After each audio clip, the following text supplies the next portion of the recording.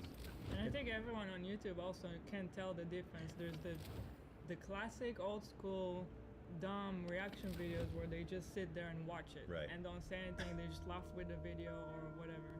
And then there is the other kind where people, people put in commentary, editing. There is nothing either in precedent or a charitable reading of fair use guidelines that would defend React content of the form I describe.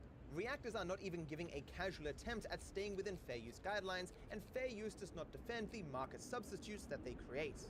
There is also no doubt that the Klein's video is decidedly not a market substitute for Haas's video, because the Klein video does not offer a substitute for the original. It does not, and indeed cannot, usurp a market that properly belongs to the copyright holder. And you may have noticed by watching any React videos done through a live stream that you've seen the entire original work, and there is no reason to watch the original as you have already seen it. It is a perfect market substitute that targets the same market as the original.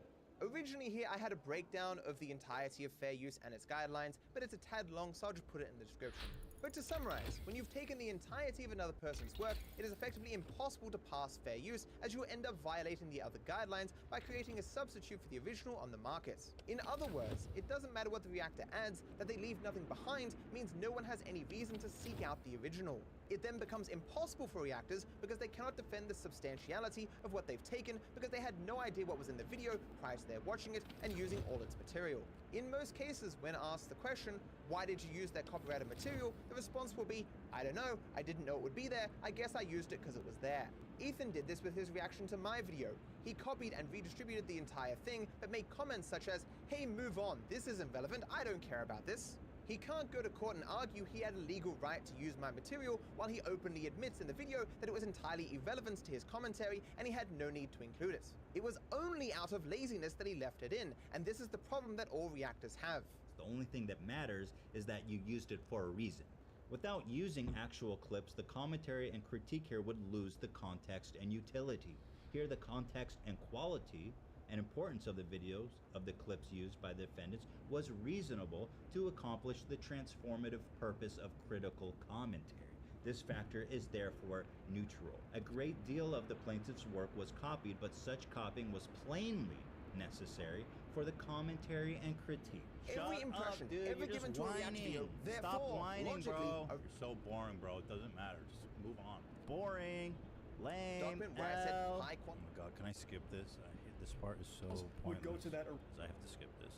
Dude, I gotta skip it. Is this what it's like from here on? Because this shit is off the rails, guys. I need something more juicy than this. Oh my god, bro. You are so annoying. Your content sucks, dude. You're mad. You don't get impressions, bro, because you explain things 20 times. I gotta skip you again. I just skipped like 5 minutes. He's still talking about impressions. I can't keep watching these arguments about impressions. This is so stupid. Also, who cares? Ain't that weird? That the only You're so boring, dude. I'm gonna wrap this up. This guy's annoying me. Let me just skip forward again. Because at the end of the day, we as creators want to be on the right side of fair use here. Reactors are not using the bare minimum of what is necessary. They are taking everything irrespective of value just because it happens to be there. Fair use does not remove copyright. It is still copyrighted material, and stealing copyrighted material out of ignorance for its existence isn't a legal argument. No legal body has affirmed first-time reactions as socially valuable in of themselves, and thus, for the purpose of showing others my first-time reaction is not an argument for the use of copyrighted material. If fair use law did defend this form of reaction content, you could freely pirate movies by adding a small note that says, I think this is good. Netflix could avoid billions in licensing fees by having someone at the end give some commentary that could be easily skipped over. This sort of content is not what fair use was created to defend, and if it did, it would render copyright toothless.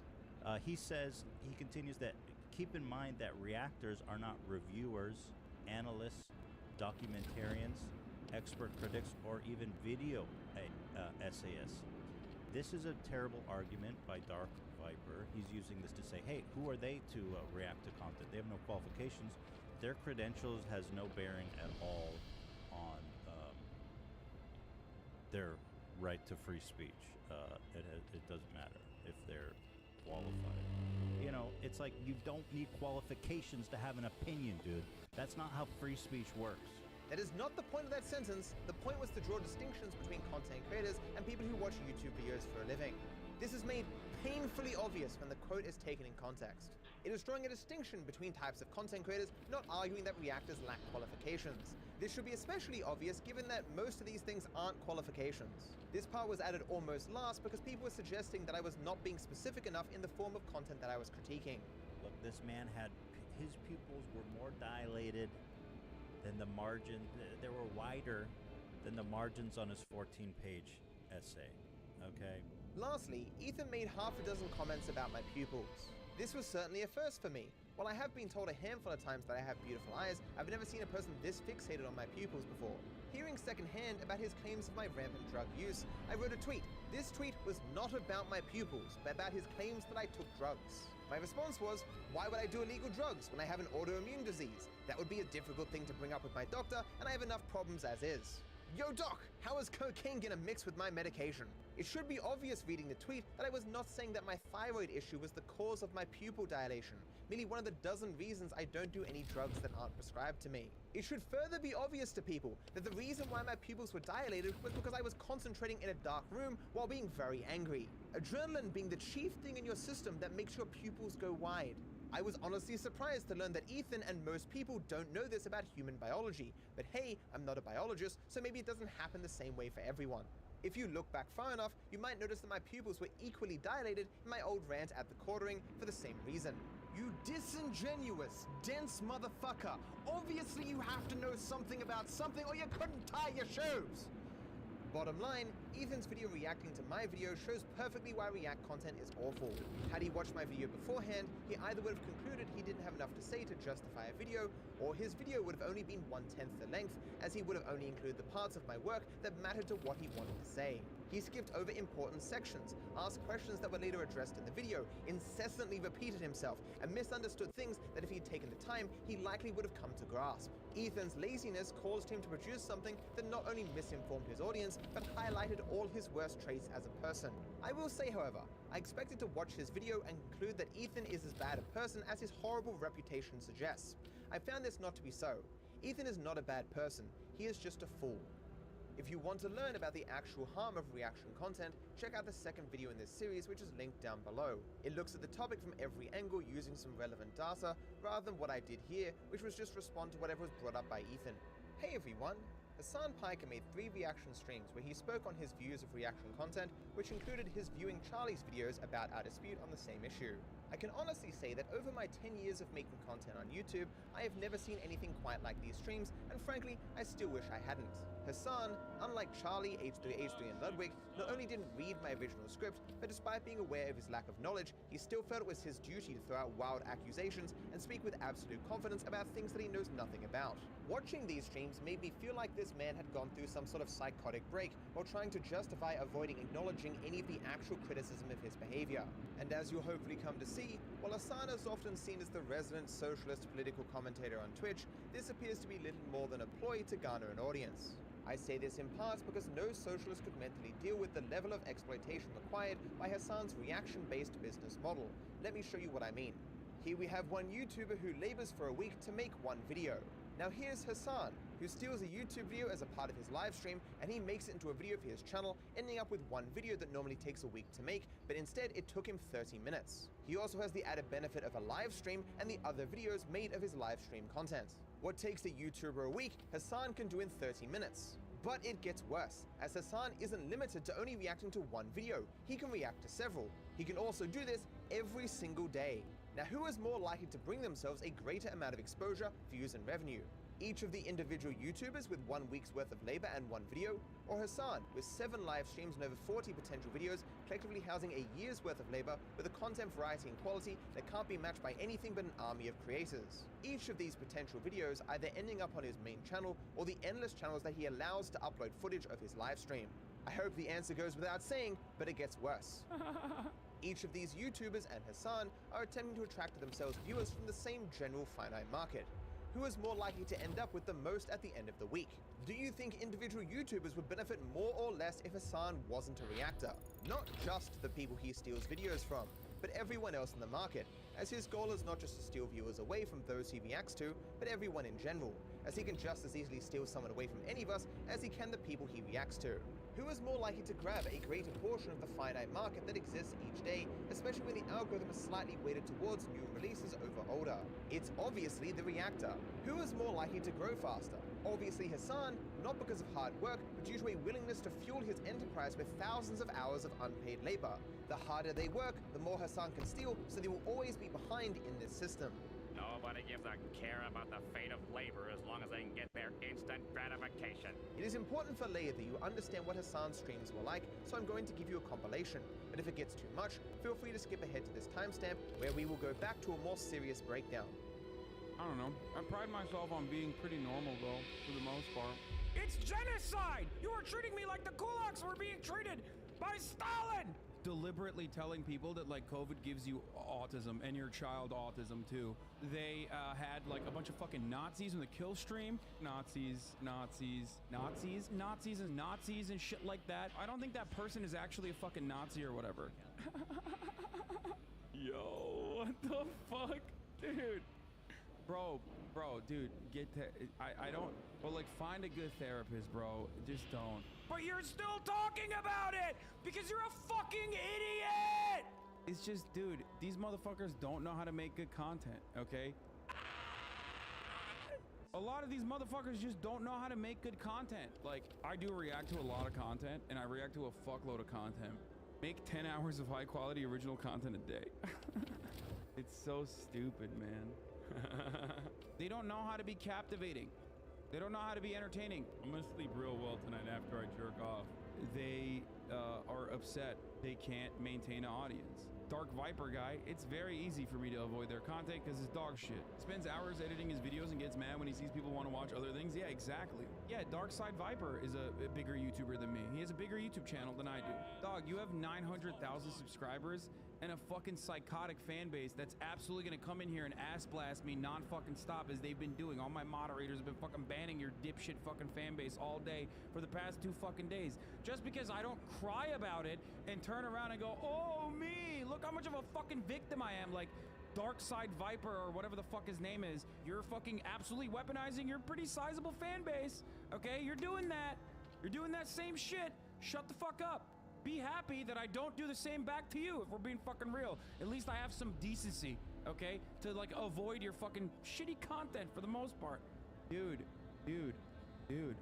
And this person is like broken their fucking brain, but just like, we're not fucking friends. We're not cordial. I don't know you. You're a 15-month subscriber. I don't know who the fuck you are.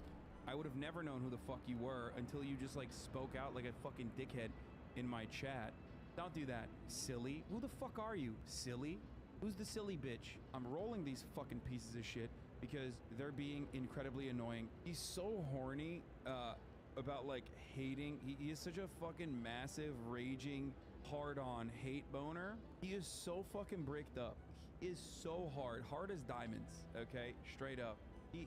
His hate boner is so massive. Definitely just cut off circulation to his brain. Like, no blood is pumping into this man's brain.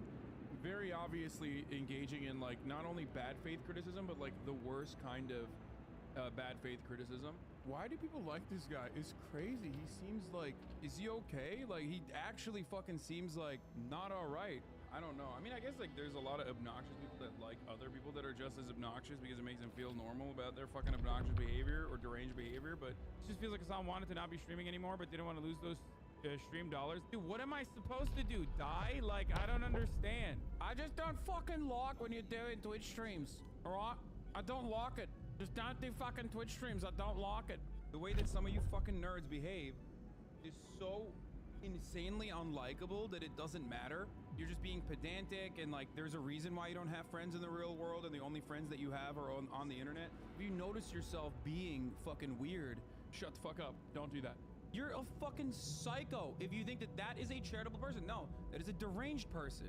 And for a lot of fucking weirdo, neck-bearded, pasty fucks that spend all their time on Kiwi farms and 4chan, Yeah, they're farming a viewership that is already built-in dislike for the streamers they're talking about. They do that, for sure. You're landing on top of an audience of pre-existing, really fucking deranged people. All of those content creators that are coming across like they're making legitimate fucking criticisms, the reason why they are doing this is because they tap into those audiences. Well, most people will shit on me because they're right. It's like super bottom of the barrel shit to just like to click on a video and just like play it and talk over it.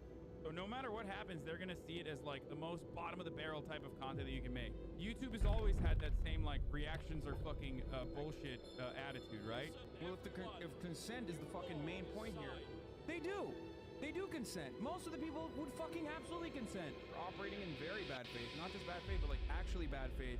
I tackle it head on. I yell about it.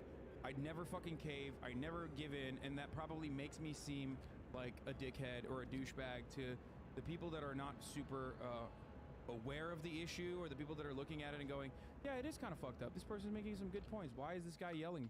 I guess he just doesn't know how to deal with criticism. All my haters fucking constantly say, I just never am responsive to criticism and I never think I'm in the wrong. I would have never watched that dude's video. I would have never watched anyone's video. I'm only watching Charlie's videos. I'll just fucking ban and move on. Most of you in here know I apologize or I say I'm wrong all the fucking time. Okay, I'm an idiot. I don't even need to see the actual video. I've seen so many other things that leads me to believe that they are not being good faith in their criticism. Yourself, admittedly, a little stubborn sometimes. Yeah, I still will apologize. I don't want to harm someone. I don't want to hurt someone's feelings. That's not who I am. That's not what I do at all. Dude, he's so fucked up, this guy.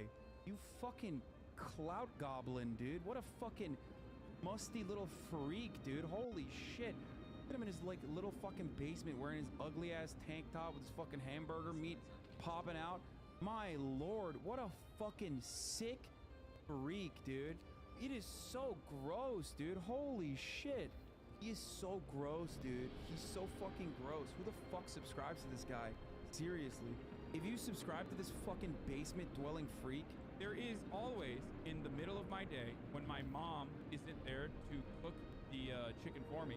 It's like fucking when you have like psychopathic, delusional, deranged, self-interested pieces of shit that are regularly gaslighting everyone. First of all of them are furries. I don't know what the fuck's going on there. Throwing me under the bus is the safest play because I'm a literal lightning rod for hate.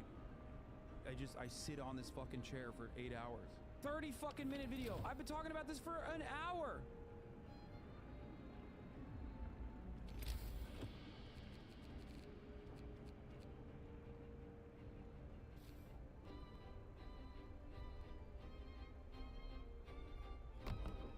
Is that what's going on? You think I just like play 1 hour and 45 minutes of the chair giving good takes?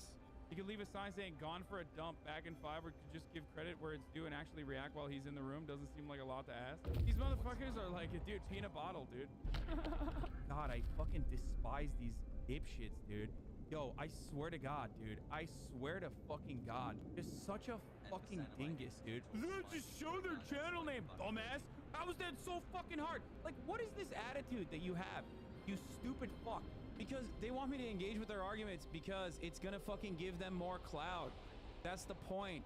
See, this is what I mean. Like, man, this sucks. You're being super close-minded about this and making it seem way more unreasonable than it is. You are the reason why it's like impossible for me to ever fucking to ever respond to something. You fucking weirdo. How do you not understand, random guy? Making it seem way more unreasonable than it is. It hurts how to see arguments you make about other things because you are literally making assumptions of calling bad faith with no engagement. Just weak, bro. Okay, I'm moving. I'm banning and I'm moving on. I mean, dude, there it is, dude. The ad break is upon us, okay? If you don't want to see those ads, if you don't want to see those dirty, disgusting ads, all you need to do is subscribe. You can do that for $5. You can subscribe for free with a Twitch Prime, okay? You can get gifted a sub if you're lucky. If you're not lucky, if you're not a good boy, you're not going to get a sub, so you got to make your own luck. But Twitch Prime is luckily free. Here's the 1 minute ad break now. So here's a 60-second ad break coming for you. If you no longer want to see those ads, all you need to do is subscribe. You could do that for $5 or you could do that for free with the Twitch Prime. Here's the 1 minute ad break now. You can also get gifted a sub if you're lucky. Bro, I don't know why I keep attracting so much toxicity. Why am I such a beacon for criticism? There must be something wrong with everyone except me. I can't believe how bad faith everyone is arguing. By the way, anyone who criticizes me is just doing it for clout, and I'm not gonna look at any of that fucking criticism. Why are these people able to make so many clip compilations of me being deranged and lashing out at people? There must be some sort of conspiracy. This guy has absolutely no self-awareness, which would be funny if this man wasn't informing the worldviews of hundreds of thousands of people. From that footage, it should be fairly obvious that Hassan is a very aggressive, fragile person who cares a lot about increasing his revenue. But he has other things he cares about as well, which is his stated reasons for doing reaction content. Twitch streamers live and die by their numbers. Anybody that tells you that that's not the case is probably lying to you. I've never met someone who has like the mental fortitude to be able to overcome that. Maybe there's some. When you are averaging 30K, 30 plus K, 35K, yes, when you see a dip, it fucking hurts your feelings. Playing video games is way easier for me on stream. Unfortunately, an audience that appreciates political commentary do not necessarily appreciate playing video games in the same capacity. I don't play video games because it's not entertaining to my audience. Make 10 hours of high quality original content a day. So Hassan reacts to other people's creative works due to an inability to make sufficient content himself to maintain an audience. React content has been a staple of his business and growth for years, so he has to keep doing it, else his viewership will go down, and this will affect him emotionally. Like all reactors, any attempts at claiming benefits for other people are mere hollow justifications, not the actual motivating factors behind their reactions. While you actually have to put forth effort to create entertaining content with video games, for example, playing other people's videos is already condensed high-quality content. The content is quality all by itself, so much so that reactors put on other people's videos when they leave the room. You could make a compilation of me sitting around, not even on camera, with a fucking video playing in the background. Even if it was definitively shown to never benefit anyone else in the long term, which I've tried to argue in the second video in this series, they just ignore it all and continue to do it regardless. Hassan's fair business model. This is the content ecosystem. YouTubers upload content, you react to content, your content gets reposted onto YouTube. Every person in that process is benefiting from the exposure. I mean, reactions are the bread and butter. Like, it's a part of the ecosystem, and it's one that actually helps everybody. It is an ecosystem that literally fucking creates new. It's like a feedback loop that creates a larger audience for you. Who is the one actually benefiting here? Each of the individual workers who spent a week making each video, or the platform owner that is the focus of their collective labor? Big hint, it's the guy using a collective year's worth of labor every week. Can you believe that the people most interested in equality and avoiding worker exploitation don't see this as a problematic relationship? This to them is equal, despite the supreme imbalance in effort and reward. It should be obvious that everyone can't do what Hassan is doing, for the same reason that within capitalism, everyone can't own a business that employs 10 people. Hassan's business model necessitates the existence of an underclass in the same way that capitalism does. It is important now to ask, where does Hassan's new viewership come from? They don't come from a magical portal to fairyland, and Hassan certainly isn't creating new people. The answer is that these viewers come from other parts of the market, largely other content creators. Hassan is pooling the labor of others to himself in order to take viewers away from other creators, not just the people he reacts to, but everyone. He is diminishing the lives of the people who actually do the labor that enables him to generate the profits that he does, so he can afford more Porsches and mansions. Even the people he reacts to, the reactees, obviously can't conceivably benefit from all the reactions he does of other people's work. They are just as likely to lose viewers to Hassan as everyone else. It is why all the largest creators on Twitch are reactors. Their ability to pool labor from thousands of people puts them above any individual. Hassan isn't working hard to grow. He is avoiding work and pushing the labor burden for his platform onto other people whom he doesn't even pay. This is why making React content is so easy. The labor burden is carried by someone else. Like, this is a person who's just like frustrated that they think it's lazy content. Now, to show his point in the actual document, he goes on to describe how effortless it is to make React content, which he is absolutely in the right on. This is an inarguable truth. It takes significantly less time and effort to react to content than it does to create. 1000%, this part is true. I think his take on the labor that goes into making a video is far greater than doing a Twitch stream has some validity. Yes, of course. Of course, that's true. You are right, it is low effort. Why don't you do it then? Like, React content is low effort in comparison to actually making the video itself. That's not a joke. That is true. If you're thinking about it artistically, yes, the amount of labor that you put in to making a YouTube video is certainly, especially because most of it is done off camera, is a lot more than just like clicking turn on your stream and then going off and just like doing whatever the fuck that day. The joke is that like this is low effort. I know it's low effort. Creating actual content takes time, energy, and creativity. This is true. One of Hassan's viewers, while trying to defend React streamers, actually talks about the problem. In defense of React streamers who are doing the work of curating the content, I kind of like how I don't have to choose what I'm going to watch. Streamer Man does that for me. I mean, dude, look, it's not for everybody. Hassan is effectively acting like Netflix when it first came out. He is pulling all the best content to himself. This gives people the option of not looking for and watching other content creators on their platforms where it would actually benefit those content creators. The act of curating content is far easier than making any of that content yourself, and the curated platform will always have a much higher quality and variety as you can take from the talents of thousands of people. This compares to the workers who make that content who can only rely on their own talent and labor. Some want to watch stuff with other people, and this is the service that Hassan is providing by exploiting the labor of countless hundreds. Within this system, no individual worker will be able to outpace someone who pulls together the labor of hundreds, in the same way that a normal wage worker will never outpace the owner of the business that they work at. If Hassan's platform simply didn't exist, all his viewers would be somewhere else in the market, supporting other things. Hassan keeping them with him to farm for growth and profit can therefore never be an overall positive for other creators. Had Hassan never engaged in React content, he would be a much smaller creator. His viewership would be far less. Those who watch him would have gone to other areas of the market, as his streams would be much lower quality and he'd have to stream far less due to needing to work on making content himself. It is not the case that every single one of Hassan's viewers would be in one specific place somewhere else in the market. They would of course be spread out everywhere, finding something else that appealed to their interests. Now that you have some understanding of my viewpoint that I clearly outlined in my original document, let's hear Hassan attempt to explain it. Only then could he have come up with such an idiotic fucking argument that like 30,000 people, when I watch a video, guaranteed would have watched that video on their own. Okay, guaranteed. 30,000 people in here would not be watching some fucking random person. Potentially, they're being harmed because they're losing out on the 30,000 extra views that they would get from the content creator that are watching. Content creator. Like, they were all 30,000 were going to stumble upon it on their own. Hassan's fat bump.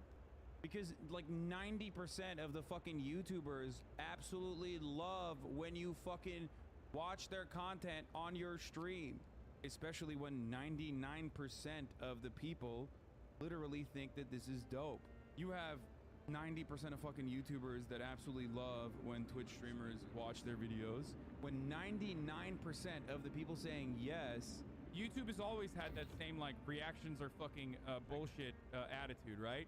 Even YouTubers themselves who fucking hate when Twitch streamers watch their videos only recognize that a Twitch streamer watched their video because they saw a massive bump in the fucking view count out of nowhere. Okay, they can turn around and say like, oh, it didn't actually lead to like significant long-term benefits. It's like, that's your fault, you know? That's just, you know, make better content then, silly. I mean, sorry. Yeah, that's the funniest part about it is that like these dudes that come out with takes like this, hot takes like this, are coming out with hot takes like this so that we like react to their hot takes and they can farm the negative engagement. If they didn't do that and if they just made good content, we would just watch the good content and then they would get more fucking followers and shit. The reason why he even knew that I was watching it is because he posted his analytics. He posted his metrics showing a major fucking bump in his view counts on that video because they get a fucking fat bump.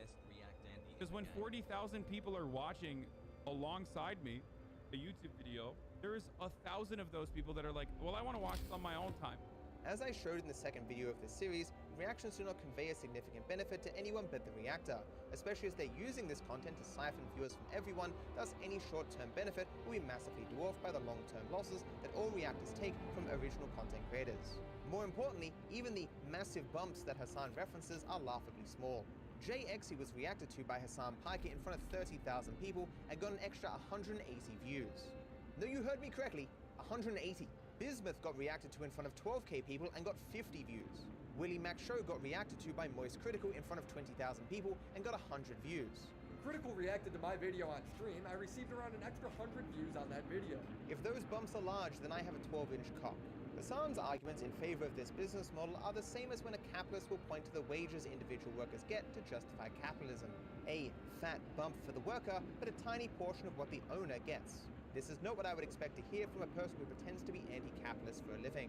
I would expect that mask wouldn't slip so easily. Hassan's argument is just trickle-down economics. If he just pulls more and more labor to himself, granting him more exposure, more viewers, and more wealth, some of that will trickle down to everyone else. So ultimately, we all benefit if all labor is pulled to the platform that he owns. The larger his share of the limited viewer market, the more exposure he can give to the people below him, and so everyone wins. Hassan is arguing that the crumbs that trickle down from his enterprise to those who do the labor affirm his business model as legitimate. It is also interesting for a purported socialist to suggest that those who perform the lion's share of the labor that generates profit do not deserve a share of that profits. More importantly, obviously Hassan's usual tactic of making up statistics to argue that 90% and then 99% of people view reactions positively is absurd. Else we wouldn't go through this drama every few years. It is merely that once Hassan has stolen your labor, it's done. There's nothing that you can do to unring that bell. For most, what's the point in complaining and bringing risk upon yourself? You can't change anything. But you're still talking about it because you're a fucking idiot! But even if we were to grant Hassan's premise is true, if every single person was ignorant of how they were being exploited, it wouldn't change whether or not they were actually being exploited. I would expect a person who pretends to be anti-capitalist to understand that. Videos are just made for exposure, apparently. When the entire purpose of your fucking content, once you've put it out there, is to get it in front of as many people as possible, then yes, exposure is the point. Exposure is the purpose. Exposure argument would not make sense in any other meaningful capacity except for YouTube, because we all fucking are content creators ourselves. I hope this is not news to most of you, but exposure is not the reason why people make videos. Exposure is a means to an end, not the end in of itself. It is why YouTube has a built-in system to allow us to take down duplicates of our work, and the Content ID system exists to get the revenue from the re-uploads, which is actually the purpose of making content. It's why people say exposure doesn't pay the bills. No one can survive on exposure alone, and the overwhelming vast majority of exposure doesn't lead to any revenue. So why would exposure be the most important thing? The mechanism by which something is viewed is obviously very important. And there's a lot of fucking clip it and ship it Andes in the Hassan Abi Clips industrial complex that will take, like, for example, this Jubilee segment and immediately post it on their page, and it will garner sometimes even more views than the original content on my fucking page. It's a little frustrating when they do that. You specifically want views on the platform that you upload the content to, as this will cause the video to grow in the algorithm and reach more people. Any bit of exposure that doesn't lead to that is entirely wasted. Think of how great YouTube would be if it was 100% accurate with its impressions. I would certainly like it if the only exposure I was given was to people who would actually watch my content, rather than what happens now when 97% of the impressions I'm given are completely wasted. The problem with reaction content is that reactors are trying to pull viewers away from everyone else to themselves, and as long as they succeed, they can never be a net positive for everyone else on the market. Worse, by showing tens of thousands of people a copy of the video, all it means is that those people would have no reason to watch it if they stumbled across it naturally on the platform that actually matters. Given how low the click-through rate for reactions are, there is a higher chance that the amount who clicks through from the stream and doesn't watch the video due to having already seen it are going to be less than the amount that would have watched it naturally.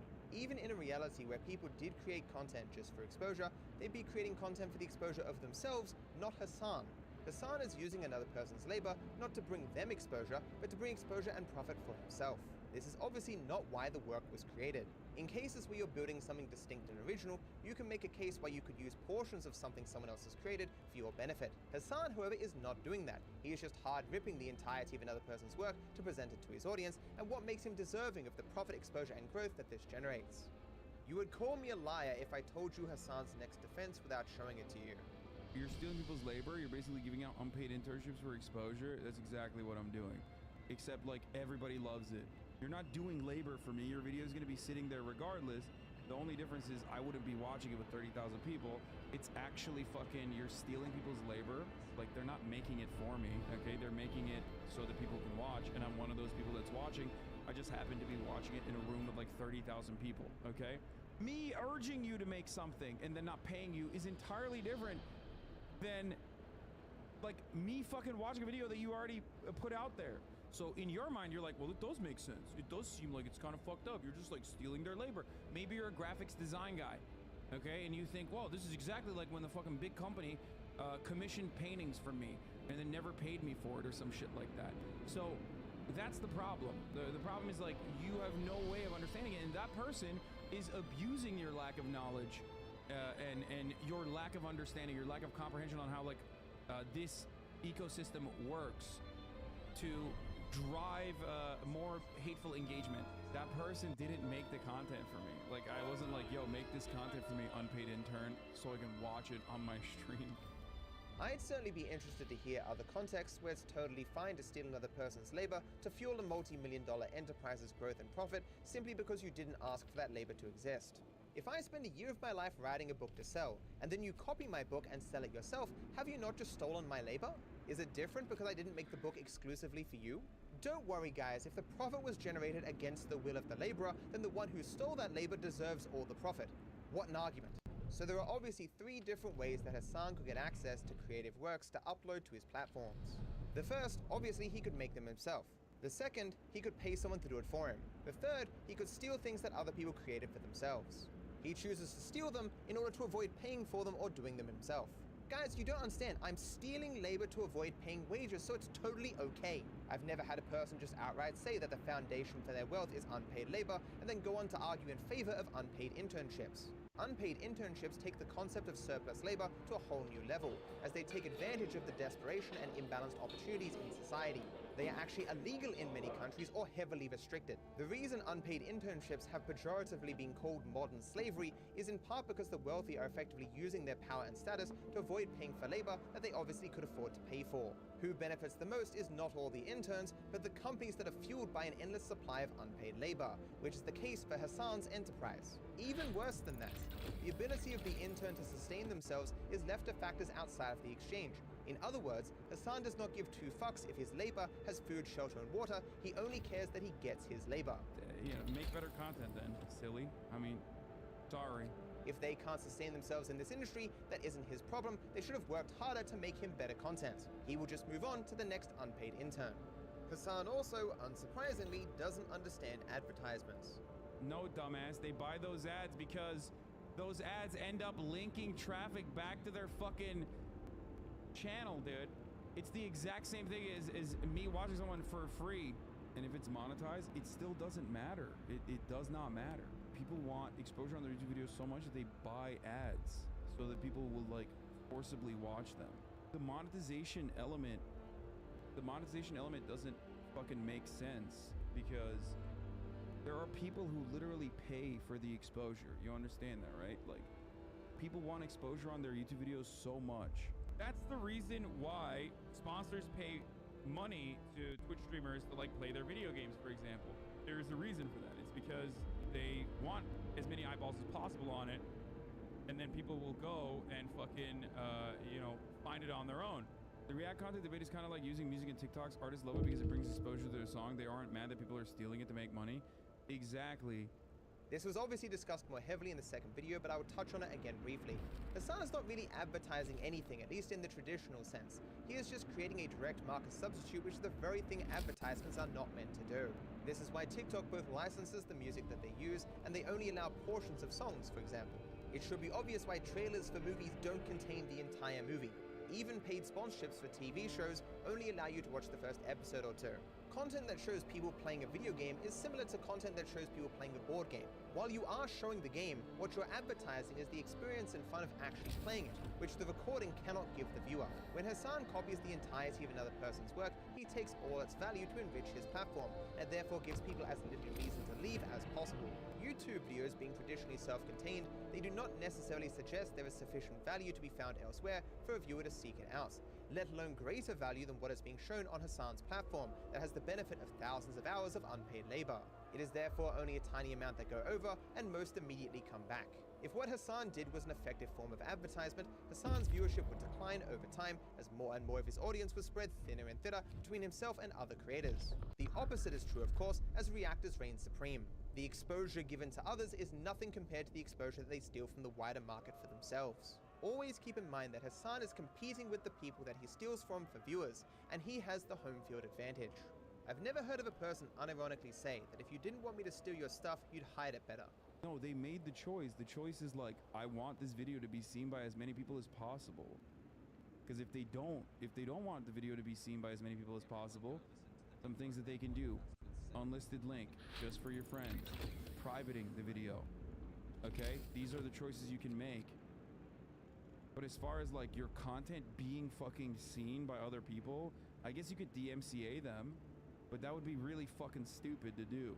Don't make me DMCA your bitch asses. Motherfuckers are literally posting my YouTube videos from my fucking Twitch, stealing this shit because I allow them to so they can make money off of it, just to make me look fucking bad or shit on me? What the fuck is this? Send me all the videos, okay? Send me all the fucking videos of the Hasanabe Clips Industrial Complex talking shit, and I will fucking destroy them. I will purge them. Consent memes. Well, if consent is the fucking main point here, they do. They do consent. Most of the people would fucking absolutely consent. But isn't that the entire point of the Psychos Manifesto, that you're asking for permission afterwards instead of before? Yeah, because it would be fucking virtually impossible in real time when a fucking chatter's like, yo, you need to watch this video, it's really good, it's blowing up, whatever the fuck. And then I actually click on it and I watch it for me to be like, oh, I wonder if this is gonna be okay. Nobody gives a care about the fate of labor as long as they can get their instant gratification. Like 90%, 99%, 90%, when 99% of the people saying yes, and then like the one fucking person says no, even if it literally benefits them, okay? And they just say no, even if it benefits them, still justifying copyright violation? Of course I am, President Zelensky. Because like 90% of the fucking YouTubers absolutely love when you fucking watch their content on your stream. So it's the consent meme, right? It's like, I consented, and then it's like, did you forget to ask Dark Viper? YouTube has always had that same like reactions are fucking bullshit attitude, right? Either consent matters and you need it so you can't assume it, or it doesn't matter at all, so why talk about it? We clearly don't directly ask for consent with every single interaction we have with other people, but I would expect duplicating the entirety of another person's work would require it for most people due to the large amount of impact and reliance you're putting upon them. Now imagine a hypothetical scenario where 10% of the population didn't want something done to them. Yes, they would be a minority, and Hassan is arguing that simply due to their lack of majority status, that their feelings can be disregarded. This further argument that consent can be disregarded because it's inconvenient also isn't a good one. The vast majority of people do not sit around all day on stream watching YouTube videos, but Hassan acts like not doing this would be akin to death. Dude, what am I supposed to do? Die? Like, I don't understand. These are just such strange arguments for a socialist to make. Do you think bringing democracy to the workplace would not cause delays and inconvenience, as people would then be asked for their input on decisions that would impact them? I agree, having one guy make decisions regardless what other people feel is faster and has less inconvenience. But a socialist arguing in favor of that scenario is kind of odd. Although it should be obvious, no, 99% of creators do not support reaction content. I have been told directly by dozens of creators since releasing this series that they also do not like React content, but they fear backlash and so hold their tongues. I will of course not reveal their names for obvious reasons. Hassan and reactors in general are not the most reasonable individuals. However, in JXC's video criticizing Hassan, they directly ask a dozen creators at random if they like reaction content, with most not liking it and the rest having restrictions on who can react and why. So yeah, I asked a load of YouTubers if they would be okay with it, and most of them said no. I chose these YouTubers literally at random from people I already had DMs with. Hassan of course is unaware of this because he refuses to engage with the criticism of his behavior.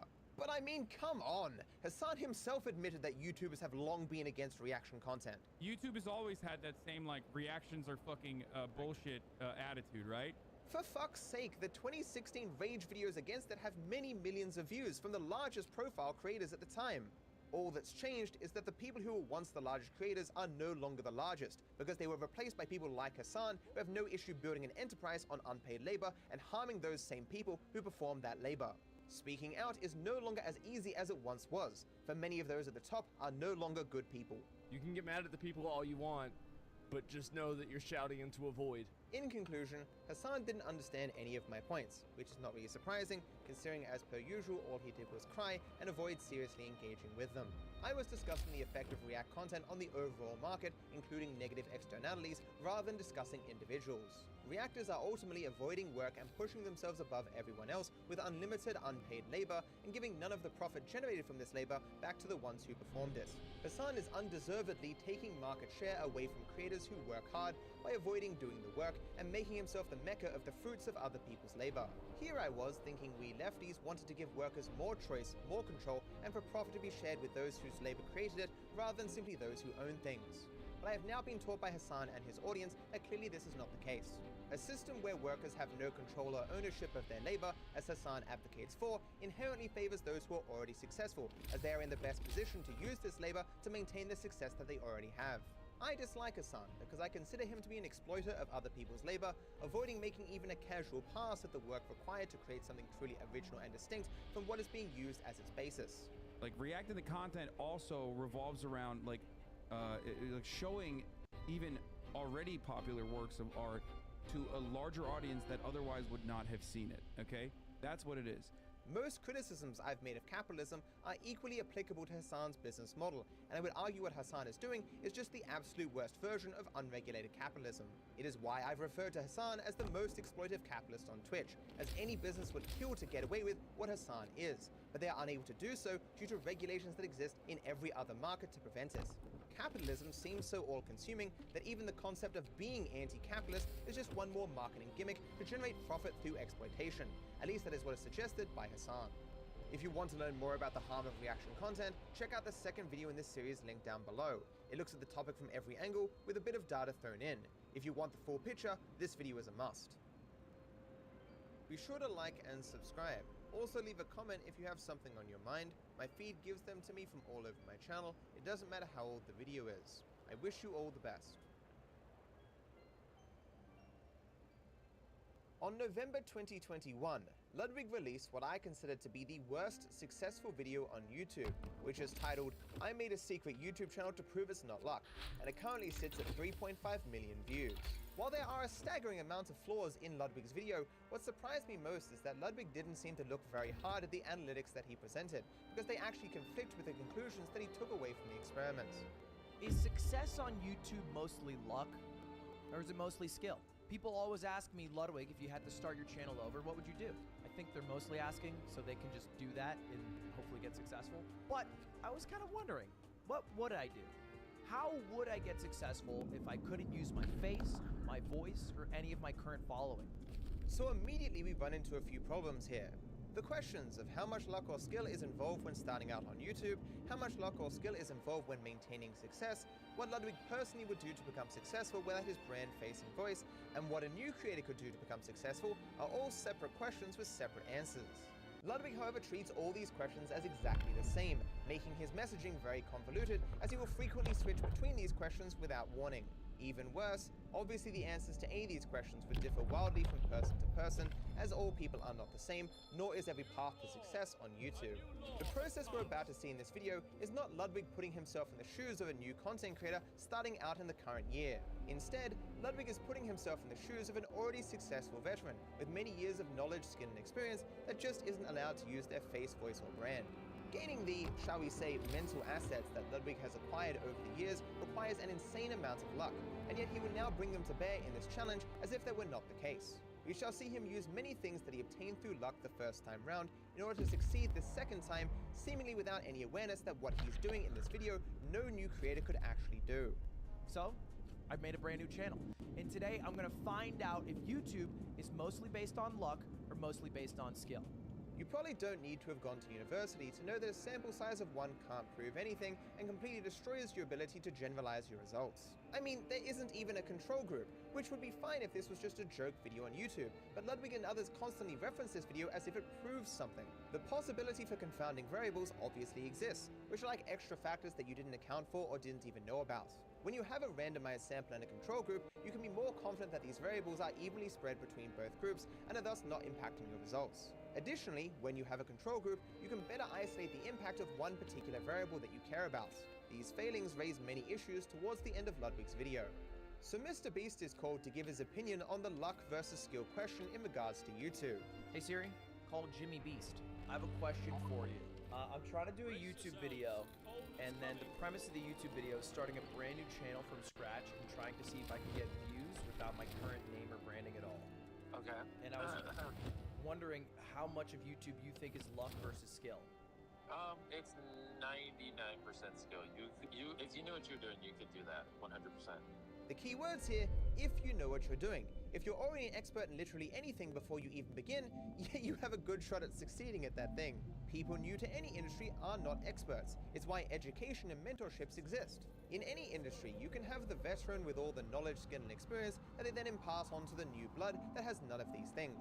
This is what Ludwig is doing to a hypothetical version of himself, and I will grant immediately that anyone who is lucky enough to have an already successful mentor is going to have a much easier time succeeding than anyone else. To put it another way, to correct Mr. Beast, you can say the skill ceiling on YouTube is very high, but getting to the point where you can hit that ceiling requires a lot of luck.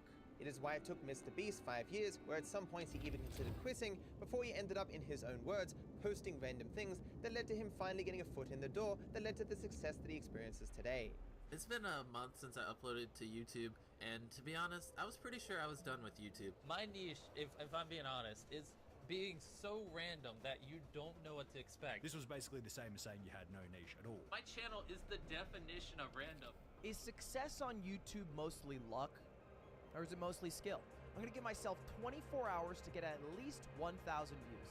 No person in the history of reality has ever defined success on YouTube as getting 1,000 views in 24 hours. There are literally millions of unsuccessful YouTube channels that have at least one video on them that got many thousands of views, because getting lucky and creating one good video is doable, but doing it over and over and over again for a career is the hard part. There are people out there who think just one big hit, that's all they need, that's the path to stardom and being set for life. They were wrong 30 years ago and they're wrong now. If you're a one-hit wonder, then it's not you that's popular, it's that one hit. What you need is a steady build, a back catalogue, enough time to learn the skills that you need to survive under the spotlight, to have long-term, sustainable success. New creators will get that first high-view video and not understand why it got as many views as it did, or how to do it again. Worse, some will put so much effort into getting that first successful video that they'll burn themselves out because their inexperience causes them to be very slow and inefficient. There is then the question of why Ludwig set this goal so low. Here's what I did. I wrote out a script of a video that I thought would be pretty good. It's kind of like a video essay, but it's on Twitch streamers, specifically my good friend Mizkif. And the reason I did it on Mizkif is one, because I think I have a decent amount of knowledge on this, so I'm speaking as an authority right now. And then I hired someone on Fiverr to read out the exact script. So, relying upon years of experience in an industry to devise and execute a strategy. Script writing ability, deep familiarity with content creators, and understanding of what is popular on YouTube, knowledge of niche websites, and ability to identify quality in voiceover work and editing are all things that no new content creator has. All Ludwig is showing is that if you were lucky enough to survive in an industry for a long time, honing your craft every single day for thousands of days, if you had to start again keeping all that experience, you'd have an easier time of it. Which I guess is probably true for every industry in existence, so I guess by this logic, luck simply doesn't exist. Alright, here's the script I wrote out. It's called How a Door Made This Man $1 Million. But I don't want to have myself read it because people know what my voice sounds like, so that's not really gonna fly. So instead, what I did is I hired someone on Fiverr. In total, this cost me $131, but it should be free for you guys at home. People have high-quality script readings at home for free? My dude, I've been in this industry for 10 years, and I still sound like a monotone robot, and I have to take 3 tries to read even a single sentence when it's right in front of me on a script. I have spent most of my life with a stutter and an almost undefinable accent that makes me hard to understand sometimes. That's it. People are arrogant. People don't go about putting forth their ideas or arguments in the best light. But that's what makes us great. That we all differ. We all do wrong things. Thanks for watching, or not watching. Just felt like saying some things. Have a good one. I started my channel in late 2012, and it took all the way until 2019 until I was making more than just enough to get by. Do you have any idea how lucky you have to be in life to be able to fail at YouTube for over half a decade and still be able to keep going? To have nothing external stop you, to have an environment that supports your ability to continue, to receive enough positive feedback during that time to prevent you from burning out.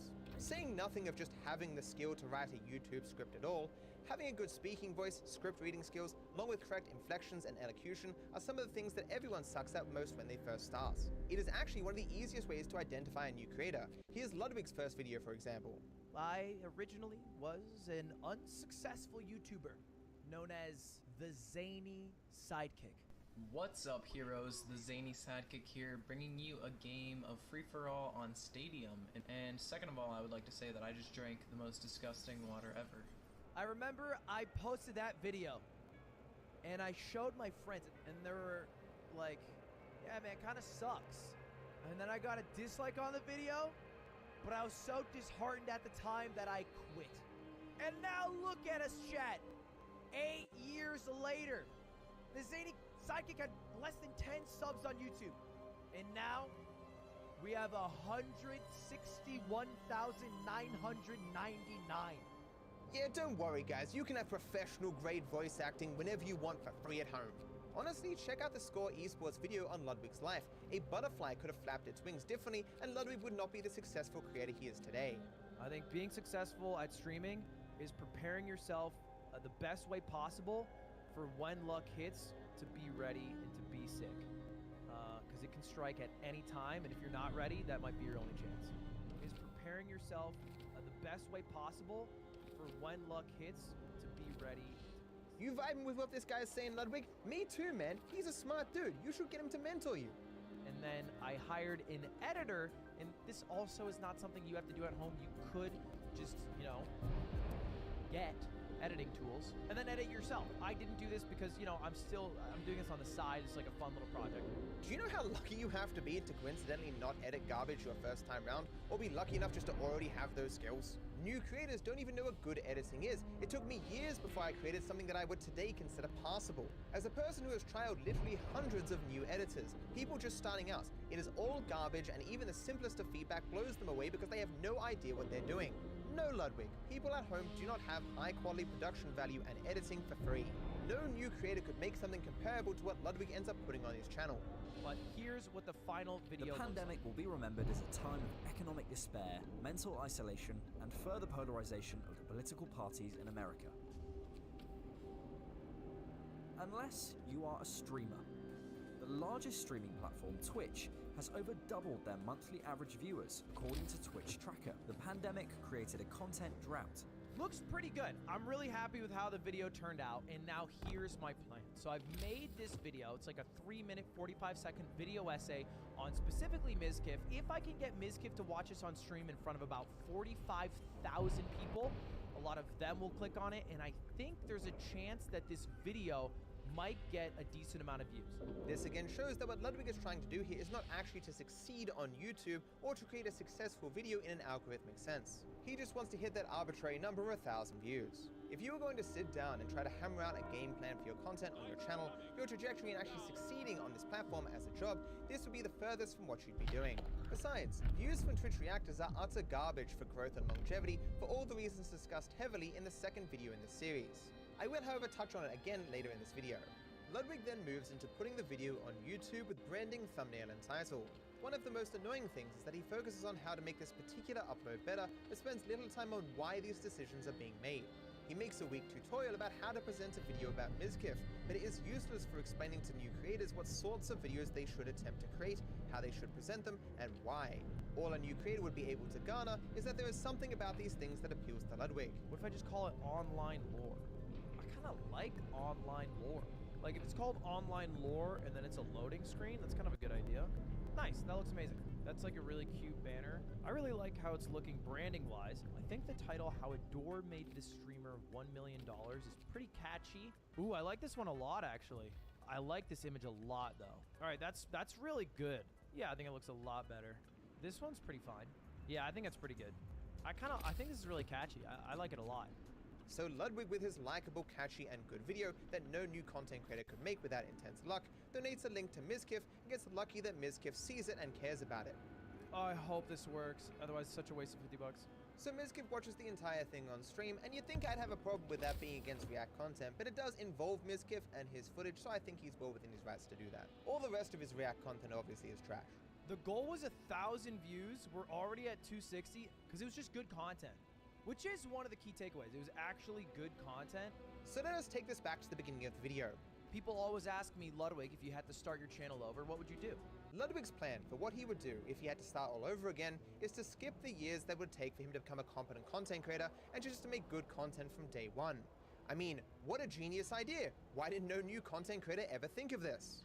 It's been about 4 days since I uploaded this video. I spent about $600 to make it with the editor, the voiceover guy, and then the marketing efforts. After this video goes out, I'm sure it'll blow up a lot more. I think this video will end up with 100K views, so this could feasibly be done by anyone with just $50. $600! Despite Ludwig's claims, obviously a new content creator couldn't make a video anything like this, even with $600. But even if you were somehow lucky enough to fall face first into a video like this, you would then have one video. You'd have no idea why it was successful or where to go from there. More importantly, Ludwig feels fine spending $600 on a video because he's already successful and he's rich. A new content creator would obviously just be gambling with $600 and they would just lose it in the vast majority of cases. Honestly, he should probably have left the video longer to see if he would actually have made a return on his investment of $600. Instead, he tainted this sample after 4 days by telling his main channel viewers that this was a video that he created. This would be good information to have, because it seems as though this video unassisted only made a hypothetical return of $33, which is certainly a bad return on his investment of $600. Currently, the video is sitting at about 11,000 views. And you can check right now, this isn't all views from like direct clicking.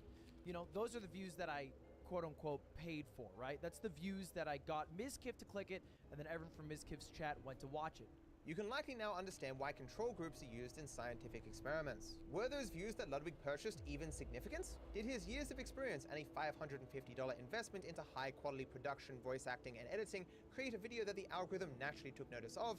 Or did it only get noticed by the algorithm because he gave Mizkif $50 and between 1 and 3,000 people clicked through and probably didn't even watch the video? Mizkif could have been, and likely was, entirely irrelevant to the success of the video. One big piece of evidence that favors this conclusion is that the link was posted in Mizkif's chat 1 hour after the video released. This is what the small spike of viewers is at the beginning, but this video grew very slowly for almost 3 days before finally popping off in the algorithm. Due to this large gap in time, it suggests that Mizkif was irrelevant and everything else Ludwig did mattered more. Logically, you wouldn't even expect people coming from Twitch to a video that they've already seen, clicking like or leaving a comment, and then going back to Twitch again would help you in the algorithm. This goes entirely against YouTube's goal of keeping people on the platform as long as possible. Oh, but it gets worse. If this reaction didn't help Ludwig's video in the algorithm, then what did it ultimately achieve? All it did is make it so that 52,000 people who have an interest in watching content about Mizkif would have no reason to watch his video on YouTube where it actually matters because they already watched it on Twitch. Certainly, all 52,000 wouldn't have naturally stumbled across the video, but what about 1,000, 2,000, 3,000? Remember, all these views, if achieved naturally, would give watch time and thus help the video be shown to more people on the platform. How many of those 52,000 in a year's time would have been presented the video and watched it, but now will not do so? Ludwig potentially traded any natural algorithmically valuable views from the 52,000 people for the 2,000 to 3,000 hollow valueless Twitch views. Basically, Ludwig gambled that the algorithm presenting this majorly overproduced video couldn't have gotten more than 2,000 to 3,000 views out of the 52,000 people naturally. Oh, but I hear you say those 52,000 people are now aware of the channel's existence. Think of all the tens of thousands of videos you have watched over the years. Do you remember all the creators who made them? Now think of all the YouTubers that you've tangentially heard of over the years. How many of them do you actually watch on YouTube? The answer is anyone that is presented to you by the algorithm. Everyone else may as well not exist. Appealing to the algorithm is all that matters, and Ludwig attempting to buy views specifically acts against that goal. Basically, giving your videos to reactors is easily the worst way to get ahead for every reason discussed in the second video, but it's even more so in positions where you're paying for it. Ludwig also had an opportunity to release more videos and see if he could manage to maintain any of these Twitch people when he necessarily had to switch topics. I personally don't think he would have been able to, of course, but we will again never know because he half-assed every aspect of this and yet proclaims its flawed conclusions as absolute despite that. Lastly, given that a significant amount of views happened 3 days after the reaction but came specifically from YouTube search, this would suggest that the news that this was a Ludwig video leaked before he announced that formally. Why else would people be searching out this video? Some insane word of mouth? Consequently, we don't know if any success was due to people noticing that this was Ludwig's video and sharing it around, ruining the entire experiments. And all it came down to was good content, good thumbnailing, good titling, and also, admittedly, a smart way to get it in front of people who are interested in this type of content. This could feasibly be done by anyone with just $50. Maybe less if you go for a little smaller streamer who pays attention to his donations a little more. Come on. New creators do not know what good content is or how to make it. They don't know what good editing is or how to do it. They don't know what good voiceovers are or how to make them. They don't know what good thumbnails are or how to make them. And they don't know what good titles are or how to make them either. This, of course, does not mean that new creators can't do these things. It is simply when they do them, it is generally out of luck. And Ludwig's video does nothing to rectify any of this. Ludwig's advice ultimately boils down to, do the good thing and the good things will happen. Were any of you watching his video like, oh my god, good content, Sasika, I thought it was bad content. Ludwig, you're gonna change my life forever. An abstract idea of do good isn't people's problem. It's both not being able to make good content and not being able to identify what makes content good in an algorithmic sense. People don't know what is best for them personally, and this cookie cutter, make content about famous people and pay them to watch it is neither an original idea nor is it helpful. In conclusion, Ludwig started out like all of us, shit, but he got lucky and found success. This luck laid the foundation for him to do YouTube for years, giving him sufficient skill, knowledge, and experience to make a video that no new content creator could make. He then put it on a second channel and proclaimed that no one needs luck to do this, despite that obviously not being true. All Ludwig's videos suggest is that if you start as an expert in the field, you'll be more likely to succeed.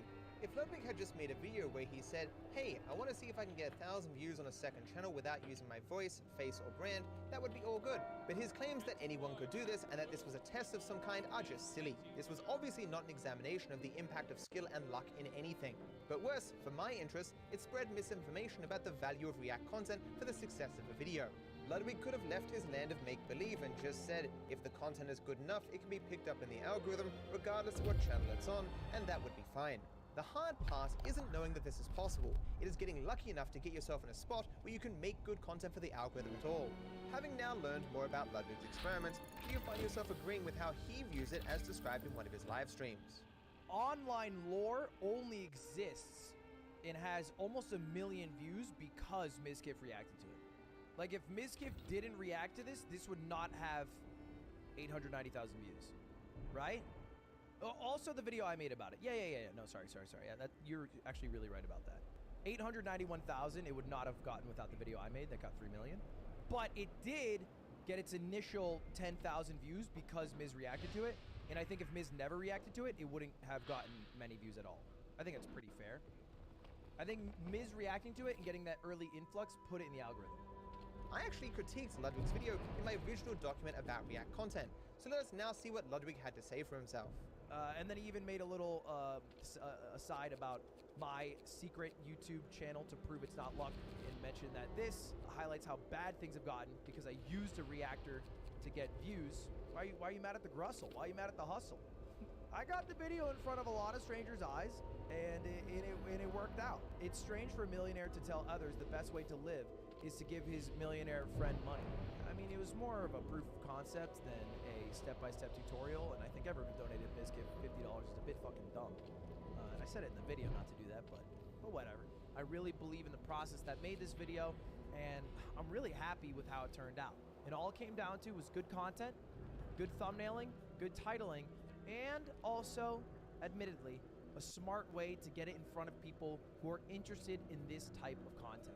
This could feasibly be done by anyone with just $50. I mean, maybe less if you go for a little smaller streamer who pays attention to his donations a little more. Mizkif, come on. And I said it in the video not to do that, but whatever.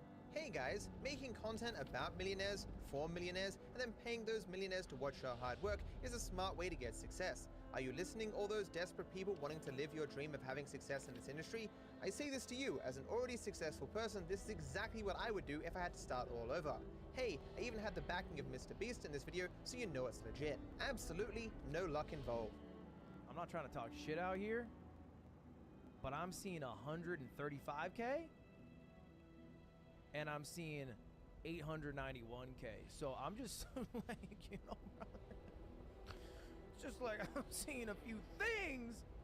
For me, it took more than a decade of throwing stuff at the internet, of steadily building up a small following and learning my trade, before I found the things you might not know format, an idea that really worked, an idea that got me a large audience and a chance to actually turn this into something that could support me. By sheer luck, that happened at the point where I'd been working somewhere long enough to build up some savings, so I wouldn't be completely bankrupt if this new shiny YouTube idea didn't work out long term. There's a reason that a lot of people who make stuff for online platforms are either kids supported by their parents or students with a lot of time on their hands or folks who have the means to support themselves. If you're starting out, you should know it isn't going to support you for the first few years, perhaps the first few decades, perhaps ever. And if you're one of the lucky ones, if you've made it, it very likely won't support you for life. If you're starting out, success might take a week, might take a month, it might take a century. But every idea you put out there is another roll of the dice, and you can learn from however those dice fall. That's how you get popular on the internet. If you want to learn more about the harm of reaction content, check out the second video in this series linked down below. It looks at the topic from every angle with a bit of data thrown in. If you want the full picture, this video is a must. So, I just released this video where I'm talking about Ludwig's video about how he made a secret channel that no one knew about and how it blew up, right? And I said in it how weird it was that so much of his viewership on this video came from YouTube search. I'm like, why would they be searching for this video, this random video on a dead channel, like 3 days after it released? So, the video that he released on the 2nd of November, right? He had a podcast on the 3rd of November where he talked about making this video. And so what I did is I wrote an entire script for a video.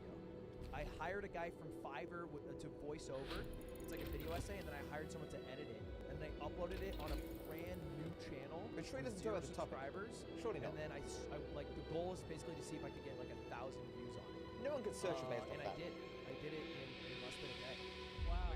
How did it even the get video? viewed? You just like hit the algorithm enough? No, it wasn't even. I mean, it's actually hitting the algorithm a bit now. But what I did, it's like a video essay on Mizkif. It's like a really good, I think, pretty well written one. It's basically like how a door made the streamer $1 million is the title. This is the 'Cause I title. think most of his success comes from like his open door policy. And then it's like 3 minutes, and I just donated to him, and then he watched it like on a. He even says the length, and so this comes out on the 3rd of November, a day after he makes the video, right? So he's promoting it on a podcast. I'm like, well, he's only done it once, right? No, he does it again. He does, because the same podcast then goes on to Google on November the 4th. But then like, okay, well, it's done.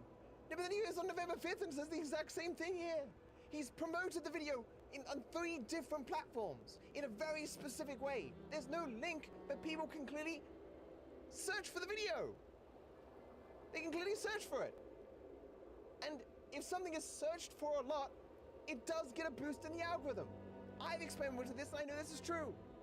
So the search came first, and then it took off in the algorithm. This video, which has reached 4 million people, was a scam. Misinformed 4 million people. Still being referenced to this day as a legitimate test. Can you believe that? You may have noticed that a year or so ago, I released an essay condemning reaction content, especially on Twitch and YouTube. This led to Most Critical ostensibly making a video about my essay, but in reality, he covered very little of it, and what he did cover, he entirely misrepresented. The ensuing drama also inspired those who cover such things to make videos, collectively making some of the most dishonest and poorly argued videos that exist on this platform. Understandably, I felt it necessary to respond to such videos when I found the time, as I, like most people, don't like misinformation, especially about myself. However, I was recently informed that I missed a video from around that time, a video that turns out to be the runt of an already very sickly litter. When I was first informed, my response was, who cares? It was, after all, over a year ago now, and even back then it was a big ask for me to take time out of my busy schedule to make the response videos that I made back then. It seemed inconceivable that this new video could be so pathetically bad that it would be worth the time to respond to us. So I watched the video and, holy shit, it really does need to be seen to be believed. To be honest with you, I've become increasingly defeatist as I've gotten older, largely concluding that combating misinformation is usually a futile venture. In many cases, it will only be a tiny fraction of the people who accept the falsehoods in the first place who will ever be in a position to even see a refutation of them. And even those in that position will have every psychological bias inspiring them to find some superficial reason to dismiss it out of hand. So why make this video at all? Truthfully, in large part, it's because I think it'll be very funny. One of the hardest choices I had when making this video was deciding whether I wanted to cover every single error Gabby made or merely cover the more hilarious greatest hits. For example, there is a section in the video where Gabby brings on her star witness, her sister. and Gabby seems blissfully unaware that the very first thing her sister says refutes something that Gabby claimed in her very own video. The conversation continues, and Gabby seems unaware that she's not asking the right questions or even understanding the answers that she's being given, which is obviously a problem you can fall into when you know nothing about the topic that you're trying to speak on. While such moments are hilariously funny, I've ultimately decided to be more thorough in my approach, even though this effectively enslaves me to covering almost every sentence that Gabby uttered, as very little was said that didn't have significant flaw. The only thing this video highlights is that you don't need to be educated in anything to be successful on social media. You don't need to present true information, you don't need to argue well for your perspective. All you need is a narrative that a sufficient amount of people want to hear and the confidence to proclaim it irrespective of any evident justification. It is why throughout social media that it doesn't matter the flavor of bullshit, there is someone peddling it for a lot of money and clout. So let us now begin with the video. React streamers are destroying YouTube, Too Long Did Not Read, Moist Critical, and Dark Viper EU drama. Hi friends, welcome back to my channel. I am not a drama channel, but here I am. I'm here to take advantage of this finite pool of impressions and deliver facts and logic. If you're unaware, an impression is any time that you see a thumbnail for a video, basically. I will add this clip of Charlie for a humorous contrast to Gabby's skepticism about the finite nature of impressions on YouTube. Yes, there is a finite amount of impressions that can go around. Nothing is infinite. I'm not talking about this because it's drama. I'm talking about this because it covers a topic that I'm pretty passionate about. While many developments around reaction content have occurred since Gabby released her video, there was no more drama, so Gabby never returned to this topic. Due to what I can only call supreme laziness, Gabby throughout her video puts text on the screen briefly to add information that she forgot to say the first time round. Here she acknowledges that she has a bias towards Moist Critical, but throughout the video she has done her best to come from a factual, objective standpoint. I want you to remember this claim as she speaks throughout this video. Gabby starts off her video with a 4.5-minute, 3-minute summary of the relevant events as she sees them. Recently, Pokemon and Disguised Toast pushed the narrative of the ongoing DMCA saga, a copyright law written before the internet was the internet by a bunch of old white guys probably sitting around a table wondering how they can make the most money off of copyright. And Pokey and Toast purposefully streamed anime to their thousands of viewers that was purposefully behind a paywall, which is indubitably illegal. To be clear, whether or not you paywall your content has absolutely nothing to do with your degree of copyright protection. When your creative works go on an ad-supported platform like free-to-air TV, radio, or YouTube, it doesn't make it so that people can freely redistribute their content for commercial purposes. They were both temporarily banned by Twitch. Lots of discourse around this subject started to arise on the internet, which is partially what they wanted. Some people were so mad, like Australian GTA YouTuber Dark Viper AU, and he wrote a 14-page manifesto to which he reminds you about 42 times in his angry response video to Critical. 14 pages! On page 14. It's 14 pages long. That's a all of this is untrue. As many of you likely know, my criticism of reaction content predated the TV meta on Twitch by many years. Hell, I already had a trilogy of videos on the topic, which Gabby should know about because they are mentioned in my work. More importantly though, criticism of the TV meta did not start with Disguised Toast and Pokemon. Hell, Disguised Toast and Pokemon were not the first people to stream anime on Twitch, and they were in no way, shape, or form the impetus for my writings on the topic. I don't know why she's forcing this narrative that Pokemon and Disguised Toast are like protagonists in this story or something, but it's weird for her to claim that they both pushed an ongoing saga and they started discourse on Twitter. Oh, then ongoing saga? Nah, no one was discussing that on Twitter. What are you talking about? One of the biggest hints that my writings had nothing to do with Pokemon or Disguised Toast is one, that I explained my motivations in the videos that Gabby watched but seemingly ignored. But secondly, my essay came out like a month after Disguised Toast got banned. What does she think, I was in a coma for a month or something?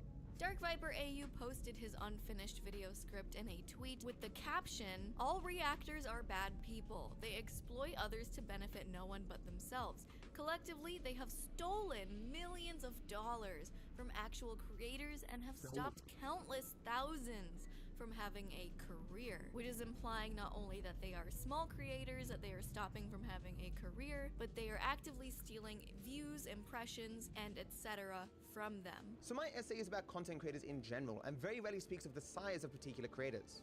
Gabby, for whatever reason, does not want this to be true, so therefore has to apply certain tricks to make it seem otherwise. So for example, this sentence refers to actual content creators, so all creators regardless of size. It then refers to a second group that was unable to become content creators. In order to clarify the meaning of the sentence, Gabby just changes some words in it. which is implying not only that they are small creators, that they are stopping from having a career. She claims throughout her video that I'm focused specifically on small creators. Dark Viper argues in his essay that those views and impressions would have gone to people who would be able to start a career from those impressions. It's not just, oh, these creators are gone, all those impressions are going to smaller creators. If my essay was about small creators, I probably would have used that phrase even once. In fact, in the 47 times that I speak about content creators in that essay, I only distinguish between them 6 times. And 3 of those references aren't to content creators currently, but those who are becoming content creators in the future. But of course, as you just saw, Gabby did show some text from my essay on the screen. As is always the case whenever she does this, if you read it, you'll find out it either directly argues against what she's saying or has nothing to do with it. Absent the existence of React content, more exposure would be going to original content, big and small. So this directly shows that I'm not claiming that reactors only impact small content creators, nor is that my major concern. The first non-highlighted sentence tells you the purpose of this paragraph. The idea of reactors being benevolent overlords seeking out poor, downtrodden content creators to give exposure to is of course a convenient lie. It sets up that the purpose of this paragraph is to debunk a particular idea about the motivations of reactors. That claim being that they seek out small content creators to shed a light on. And before going into this, the next sentence is to emphasize that regardless of their motivations, they still have a negative effect on everyone, big and small. This is the only section in the entire essay that focuses specifically on a particular size of content creator, and it only does so because that is the focus of the original claim. So somewhere in the process of editing, Gabby realized that I wasn't just speaking about small content creators and was speaking about content creators in general. She then eventually realized that the only explicit reference to small content creators that she was putting on the screen constantly, that being these words tiny content creators, also contained a sentence that was directly referencing big and small content creators. But rather than fixing all the misinformation she puts forth in this video, she just puts some text on screen. He does specify small and big content creators eventually, but it does not help his argument. By eventually here, she means page 3. I have no idea how Gabby was okay releasing a video where she said something incorrect like 12 times, but even this attempt at a somewhat correction is still technically wrong, or at the very least, it'd be more correct to say that the essay does not traditionally distinguish between the effects on large and small creators. You might be surprised at how few explicit references to size there were, but you wouldn't be if you read the essay. The essay is largely interested in the effect of reactors on the market as a whole, or in other words, reactors versus content creators in general. Throughout this video, Gabby shows only 18 seconds of my 47-minute video where I explained my essay.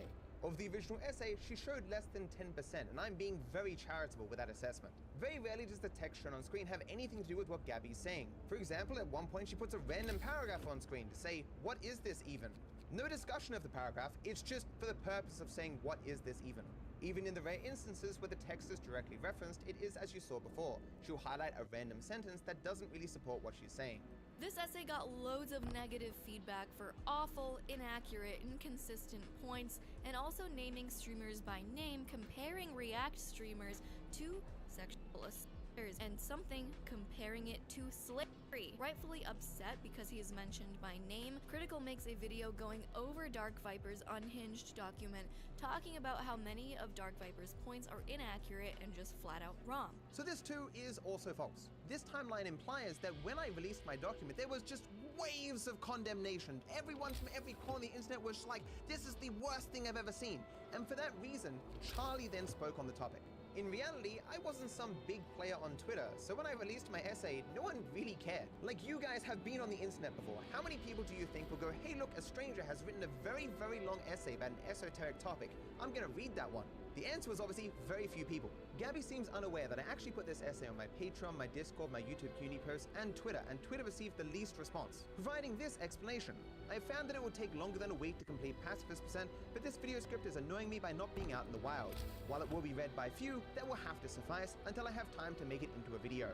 What feedback I did get largely came from my other social medias and therefore my community, so it was largely positive. And what criticism I did receive, I used to change the essay before it ever reached mainstream attention. It was after I made these changes to my essay that Charlie made his video where he misrepresented to millions of people. This obviously caused a very hostile, misinformed audience to go to that tweet. Prior to that point, it had like 20 comments. And so what criticism I did receive was from those criticized by the work or those who watched them, which is obviously gonna happen, and that's not interesting. Like, it doesn't matter the opinion you express or how innocuous it is. If someone makes a video about it, directing it towards an audience that passionately disagrees, obviously it's gonna receive some criticism. Gabby's dishonesty here is presenting that form of criticism as if it were merely coming from a general impartial audience. Absent Charlie's need to constantly make drama videos about stuff he sees on Twitter, no one would have seen or cared about my words. I can say this with confidence because everything in that document I've said many times before that, and no one cared.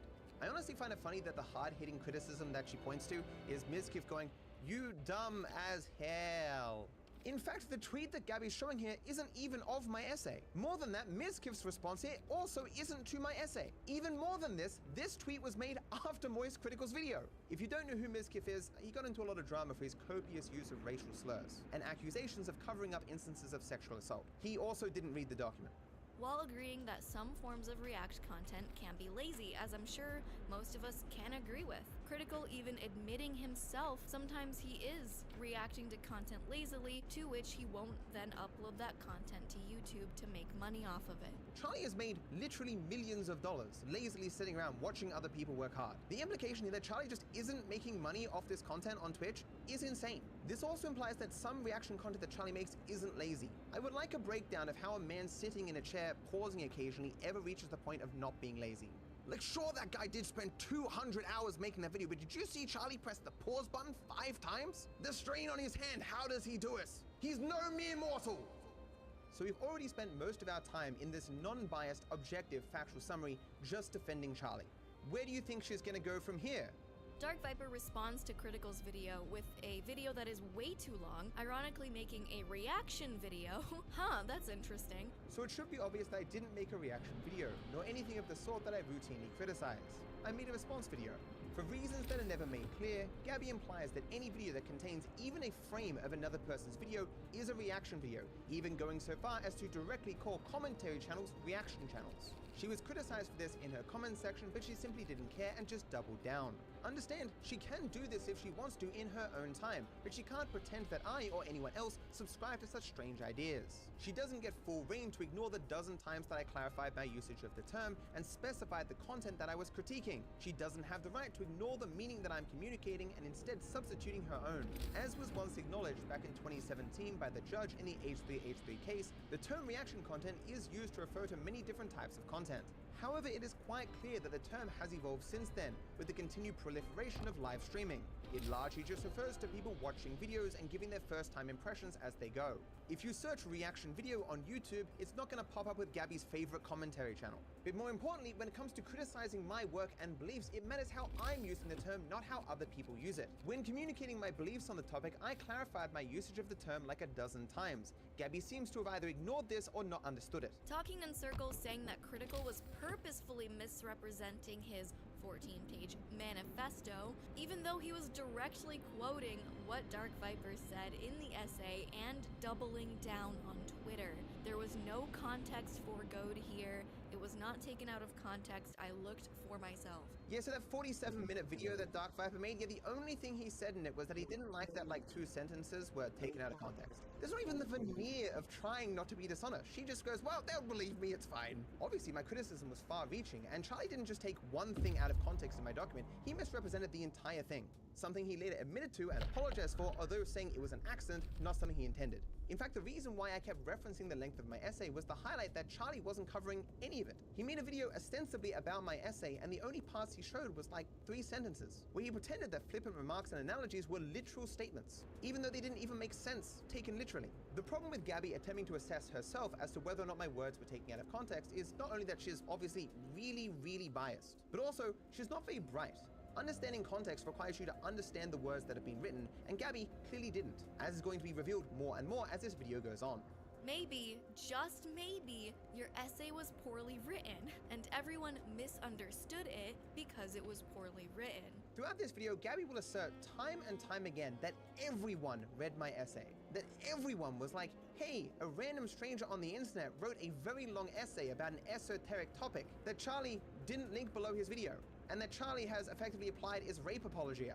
I'm gonna go out and put on my reading glasses and light a fire and read that one. So obviously later we're going to talk more about how insane that is, but ruminate on that for a bit. And Gabby continuously pretending that I got no support for my words is just dishonest. Which is everyone on the planet was universally against me, even though, like, everything that I put out got more likes than dislikes. Like, overwhelmingly more. Which is certainly not a guarantee when a person has 10 times your audience. No piece of writing exists that would be understood by everyone, let alone agreed with by everyone. That neither Charlie nor Gabby understood my essay is not necessarily my fault. Gabby has to make an argument for that beyond simply saying they didn't understand it. But it's obviously quite a stretch for Gabby to say that no one understood my essay and no one agreed with it. Critical responds to Dark Viper's long-ass response video, saying that he agrees that he misunderstood some of the points Dark Viper explained lazily in his essay, leaving the viewer to have to make things up in their head in order to try to understand what Dark Viper's trying to say. But Critical doubles down that the argument that watching content that isn't yours on stream means it is a misunderstanding of you don't want to ask for consent, therefore you are akin to someone who would sexually assault someone, which is verbatim what you said. You can't say I never said that because you did. What the fuck do you think verbatim means? It means exactly the same words. So let me just pull up my essay and search for these words and see if that's what I verbatim said. Whoops, Gabby's lying. Oh no.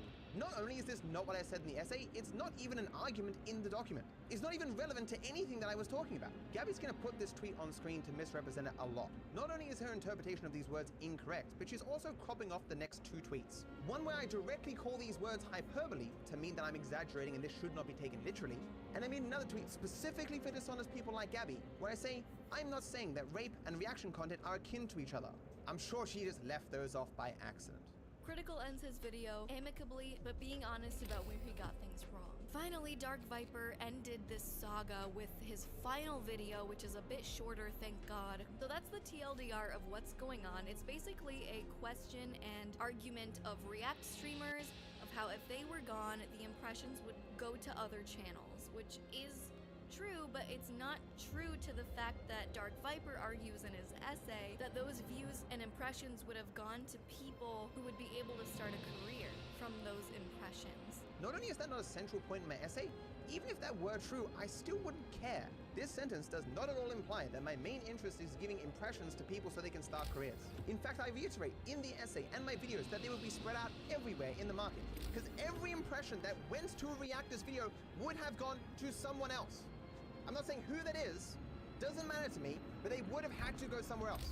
Yes, that would necessarily cause some people to have careers, sure, but that's not my main interest or focus. This is wrong for many number of reasons. The viewer can just leave the platform once Danny Gonzalez is gone, not reacting to things anymore. They would go watch Netflix or something. And also I think Ethan Klein brought up a good point that actually larger creators create more impressions because people like their content and are binging their content more. There are more opportunities for impressions the more videos that people watch on YouTube, arguably from larger creators. And those recommendations will recommend similar content or content they think you'd be interested based on what you're watching so far. So this is just an assertion. There is no argument being made here, and obviously we don't judge changes based on just their potential negatives. We compare the potential positives and negatives of the old system versus the positives and negatives of the new system. This is a problem that Gabby has throughout this entire video. Simply asserting without evidence bad things may happen does not potentially offset any good things that may happen.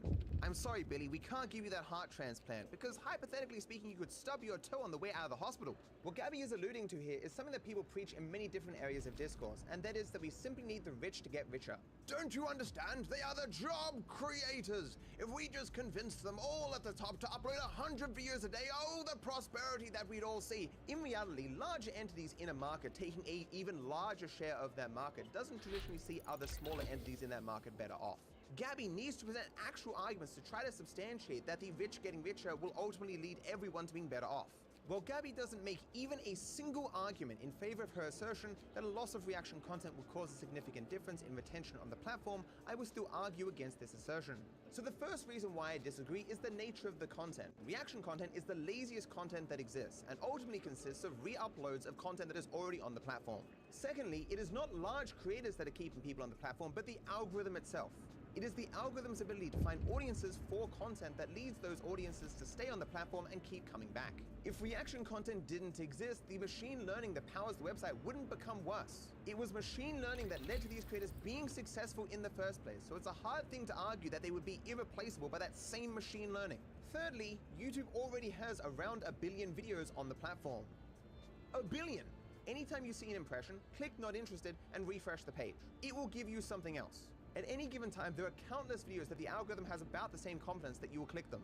If reaction content ceased to exist, everyone who would have received impressions for that content could be split into 3 categories. For one group of people, these new impressions would be just as satisfying as the old, and so would use the platform the same amount. There would be a second group that would be less satisfied, and so would use the platform less. But there would be a third category that coincidentally finds these new impressions more engaging and so therefore uses the platform even more. Over a large enough sample, and we are talking about billions of people here, the amount of retention on the platform should not change significantly. It could even go up, as people would be more inspired to make original, unique content, because it would be more rewarded on the platform. But I argue, even in the case where it goes down, the amount that is clawed back from the reactors would wholly dwarf that. To express that idea in numbers, it's like reactors are getting 100 views, and if they left, those people would only generate 99 views on the platform. Those 99 views being clawed back from the reactors would ultimately represent a greater win for the original content than what would be lost by the platform as a whole. If you want to visualize that idea, it's like you have 10 people working on a farm, all producing roughly the same amount of food that they all share from. But there is one dude who eats 50% of the food that everyone produces, while only producing 10% himself. If that guy left, sure, you'd have 10% less food, but everyone who was left would have more food as a result because the glutton wasn't taking so much. This is just to represent the idea that even in a case where someone produces something, it doesn't mean the loss of that something necessarily represents a loss for everyone as a whole. Like, I'm sorry, I would have never clicked on the sh**ass movie Curtis Connor was reacting to in his video had I not seen Curtis Connor's reaction video about it. I would not have clicked on that video. Right, because you just talked about it 10 seconds ago. The recommendation wouldn't be for that movie. It'd be something that you would likely click. If that impression didn't go to Curtis, it would go to someone that the algorithm thinks you're equally likely to click. And there'd be someone else on the platform who would actually like to see that movie, and who, instead of being shown an impression to that movie, a movie that they would have watched, is instead being shown a reaction video to something entirely different. Gabby, like a lot of people, doesn't understand that this isn't an issue of 2 individuals interacting in some way. We're talking about the effects on the entire market, over billions of people. To me, this whole argument about stealing views is the dumbest thing I have ever heard in my life, because it's the same argument that people made about titty streamers on Twitch. I'm sorry, if they weren't watching Amaranth, they wouldn't be watching you, Dark Viper. They would go to Pornhub, or they're going to find someone else who's going to provide that same content that they find valuable to themselves. They're not going to go watch some obscure hot dog making channel now that Amaranth is gone, and those impressions could go to someone who you think deserves it, which is partially what Dark Viper says in his essay, that it would only benefit those original content creators, which is just not true. So this is just word salad where I don't think Gabby even knows what she's saying. Amaranth! Titty streamers! Sausage man! What's more important is the text on screen, because despite Gabby saying he's wrong, he doesn't know what he's talking about, on screen she says something different. This is technically true, but you can say that about any type of large content on YouTube, that if it was gone, the views would go to someone else. This is another instance of Gabby, while she was editing this video, realizing that she was really wrong. Of course, a person who cared about what's true and doesn't want to misinform their audience would have either removed this section or at least re-recorded it. Not Gabby though. But to speak to this text counter-argument, yeah Gabby, if you removed other forms of content, it could have similar effects to removing reaction content. Although that would largely depend on what type of content you're talking about. But that's entirely beside the point. Regardless of whether or not you agree with it, the entire purpose of my essay is to draw a distinction between actual content creators and reactors. While they both do exist in the market and do seek to take greater market share, reactors, I argue, are doing something unethical. They are harming others to get ahead in the game. Content creators are working hard to make original creative things and therefore deserve the market share that they take. Reactors are merely stealing from others in an attempt to usurp that same market. Regardless of whether or not Gabby agreed with that claim, if she understood it, she would not have made the objection she just made. Gabby's objection would be like me saying, hey, I don't think you should kill that person for $100. And Gabby would respond, yeah, but you can get $100 in many other ways, so why object to that one? Like, there's obviously specific things about shooting a person that I have an issue with. It's not the $100 that I have an issue with. So it's important to understand that every single person only has 24 hours in a day. Obviously, if a person doesn't spend time on one thing, they will spend it on something else. So for example, if I didn't exist making content, yeah, every person who's ever watched me would have done something else with their time. My existence doesn't make the algorithm significantly better. Therefore, every single one of the viewers who's ever watched me would be shown something else. They'd be scattered all around the market, watching different things, their lives being about the same. Like, I have no issue with titty streamers on Twitch. But yeah, if hypothetically they didn't exist or had never existed, then all those people would be doing other things with their time. If they were in a position to want content online, and hell even went to Twitch to find it, then a lot of those people would have ended up in different Twitch live streams. One issue Gabby has with understanding consumer behavior is that she believes that anyone who finds a particular thing was necessarily looking for that thing. Like, if Gabby saw a person walking along and they happened to stop, look down and pick up a $2 coin, she would assume that person was necessarily looking for that $2. The reason it's called the browse section on Twitch is because people generally go there to look for things of interest. And of course, people have multiple interests, including things they haven't even discovered yet, so they could be captivated by any number of things. And some of those people would just happen to get captivated by a titty streamer at that point in time. But again, I have no issue with titty streamers. I don't even like that phrasing. As long as it's within TOS, not somehow damaging the platform in some meta way, it's fine. I don't really see it as different from using other natural advantages, like your wonderful voice or your beautiful face. There's also the idea of consenting to having your video be reacted to, which again is a moot point and is a terrible one at that. Because if we had to ask permission to react to people's videos, and like Ethan said in his video, it is free speech, it just doesn't make any sense. Merely saying that Ethan Klein said that is a little bit of an understatement. Right to free speech. Free speech, and what a reaction video ultimately is free speech. We value free speech, and I just consider it free speech. Free speech. Free speech. Free speech. Free speech. This is protected speech, my friend. Free speech. It's speech, dude. It's free speech, bro. Free speech. Speech. Free speech. Fair use, right? We're talking about free speech. Guess what? Free speech. Free speech. Yeah. Free speech. That's not how free speech works. Unfortunately, neither Gabby or Ethan ever present an argument as to why the global redistribution rights of other people's creative works is either some aspect of free speech or necessary for us. Like, does Gabby sincerely believe to call a book shit that she needs to sit a person down and read that person the entire book? Or she has to give them a free copy of the book to say, hey, I don't like this, here's a copy. That's just crazy. But more importantly, in regards to Gabby constantly going ba ba ba free speech, we obviously have multiple values that need to be balanced. Obviously, we want people to be able to express themselves freely, but we also want people's efforts to be rewarded, and these efforts not to be taken for someone else's profit, especially when it's to the detriment of the person who put in that effort. It's why there's wide public agreement on the idea of fair use, although not necessarily where that line should lie. Fair use seeks to balance these often diametrically opposed values. Gabby or Ethan jumping up and down going free speech doesn't speak to the complexities of these issues. Can you imagine if you had to ask permission from like this stupid alpha male podcast to react to their content and shit on it? No, they're gonna say no, obviously, and then those people who don't know any better are gonna fall into their stupid traps. Can you imagine if we had to ask permission to roast Rice Gum on that controversy? Asking for permission to react to your content is a stupid idea. It prevents people from calling out behavior that is stupid and wrong, and things we need to raise awareness on. If you can't freely go, hey, that guy's content is shit and it's dangerous, what kind of a place would the world be right now? This goes beyond your limited view of reacting to random TikToks on stream. This is a dangerous idea and it's a stupid one at that. So Gabby literally watched me make 2 videos where I said, hey, this guy Moist Critical's content, it's shit. Didn't ask for consent, didn't ask for permission. That should have created warning sirens in Gabby's mind that she's not understanding something here. Obviously, in my work, I draw huge distinctions between people responding to people's content using parts of someone else's work to create some context, and someone just sitting giving their first-time impressions of some content. People have been saying, hey, that person's content is shit and harmful for as long as humans have existed. And they obviously managed to do this without the ability to easily reproduce the entirety of another person's creative work. Like, what you see here is a response video, and I'm perfectly fine with that content existing. I've watched Gabby's video many times. I know I can use this content to make something original. I have things to say, and the only things I would include are things that are necessary for what I'm talking about. This is very different from reactors, say, hosting watch parties and sitting around watching content that they have no rights or reason to watch. It's like, hey, I'm just gonna keep watching this high quality content. If I do or say nothing, who cares? I'll chuck it on YouTube anyway. Took no time to make, and if it fails, who cares? I haven't expended any effort, and if it does get me some growth and money, great. Reactors are using reactions to avoid all the difficulties in making live streaming and YouTube content to still get those same rewards. I will add on to here, actual reaction videos to call out other people's content and debunk it in some way are wholly irresponsible. If you're merely showing someone your first impression of something, you've done no research, you don't really know what they're talking about in the entire video, you're going to miss points, you're going to poorly respond to points, and all this can directly harm your ability to combat that content. Responsibly calling out harmful content, whatever the type, requires a lot of preparation and research. People have a psychological bias where if they see their views be challenged and not overwhelmed in their view, they become stronger in that person. So if you challenge something unsuccessfully, everyone who agreed with that is like, yes, I knew my view was right.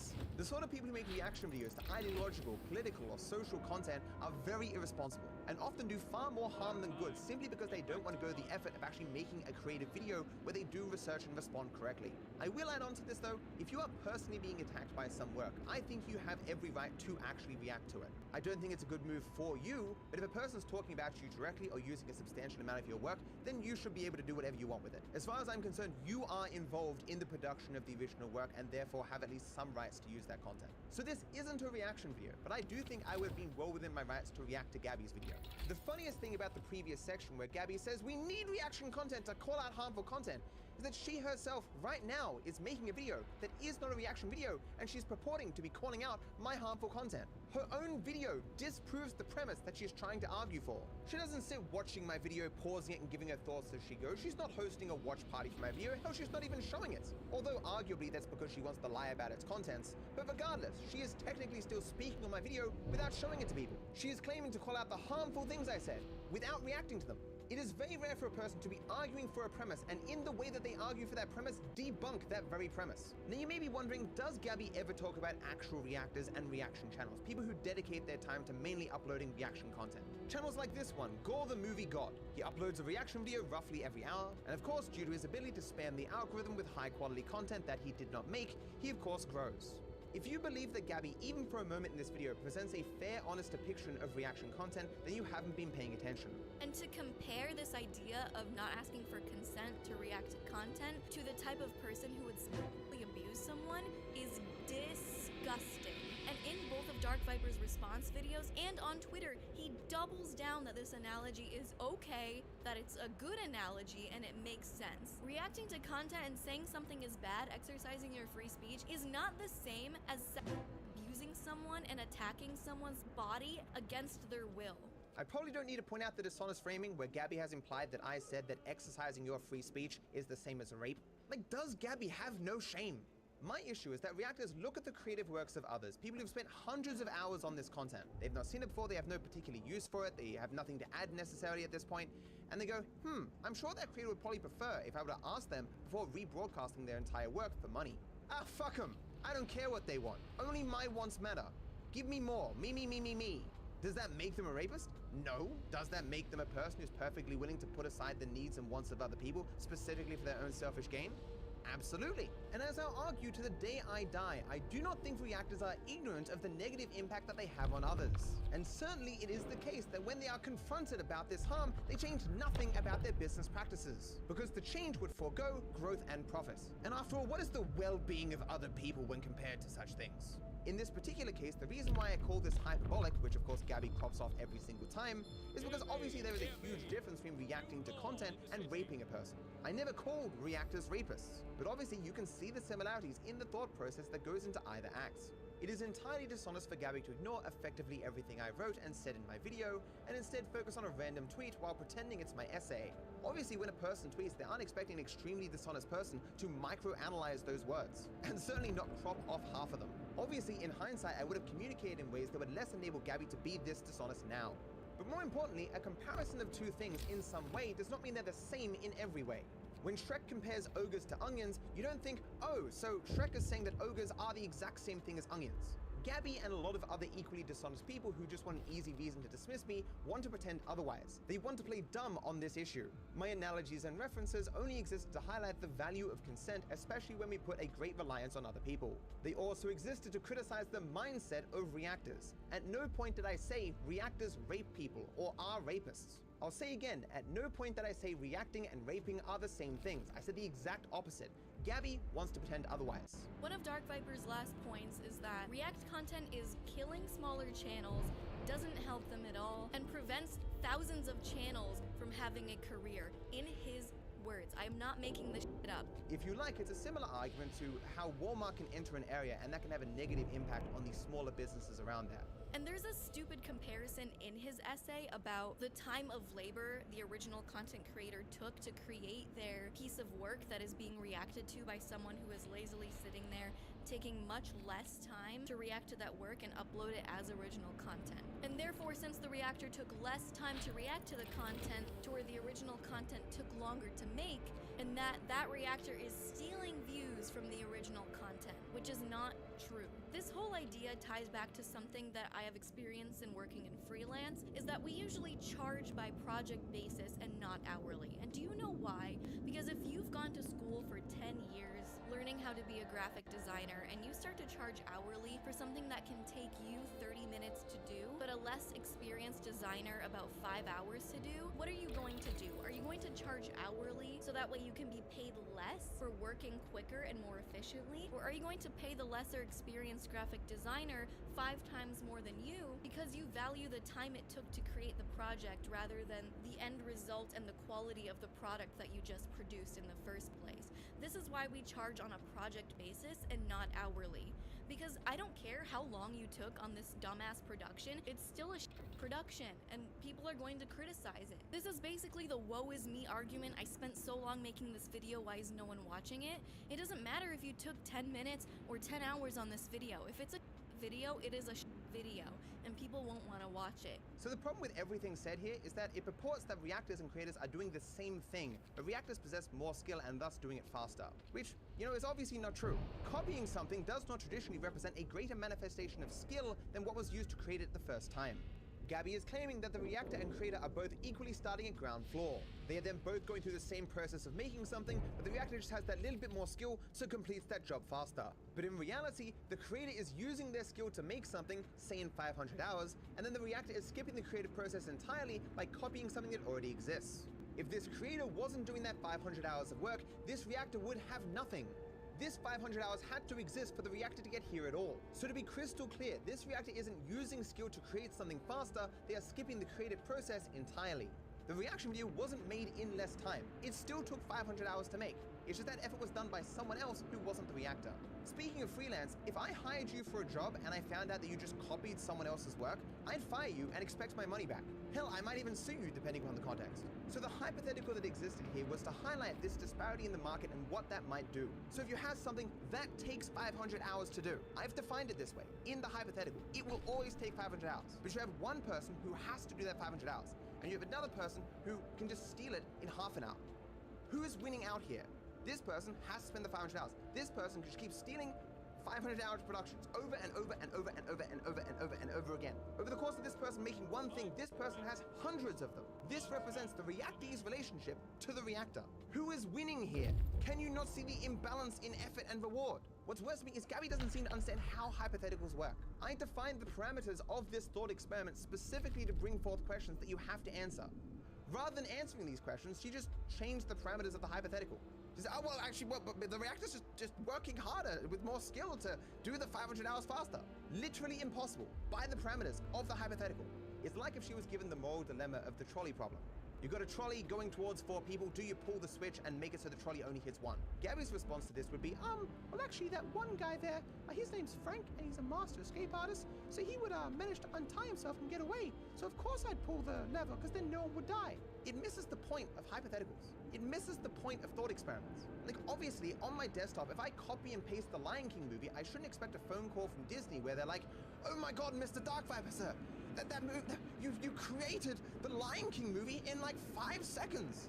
The amount of skill that must have required is insane. It took us like thousands of people working for years to make that movie, and you made it in 5 seconds. Holy shit, please get down here. You're gonna save us hundreds of millions of dollars. I don't expect this phone call because no one is as dumb as Gabby seems to be. These issues are actually mirrored in the debate currently around AI arts, where artists are having their work taken and used in machines that only really exist to supplant them in their job. In the same way that reactors are taking the work from original creators with the only purpose of taking market share away from them. If you want some crude diagrams that show the relationship between reactors and creators, it looks something like this. We have 7 creators who've spent a week making 7 videos, and they go right into Asmongold's pocket. They are not asked to be involved in this relationship and are not paid for their involvement. The next day, 7 more people work in 7 days to make 7 videos right into Asmongold's pocket. And this happens every single day. I'm not sure how bereft of your senses you would have to be to not see the imbalance in effort and reward here. But I'm sure Gabby would merely scream, no, you don't understand, Asmongold needs to upload 1,000 videos a day. Then will we see global prosperity. This whole mentality of that there is a finite pool of impressions for exposure is so dumb.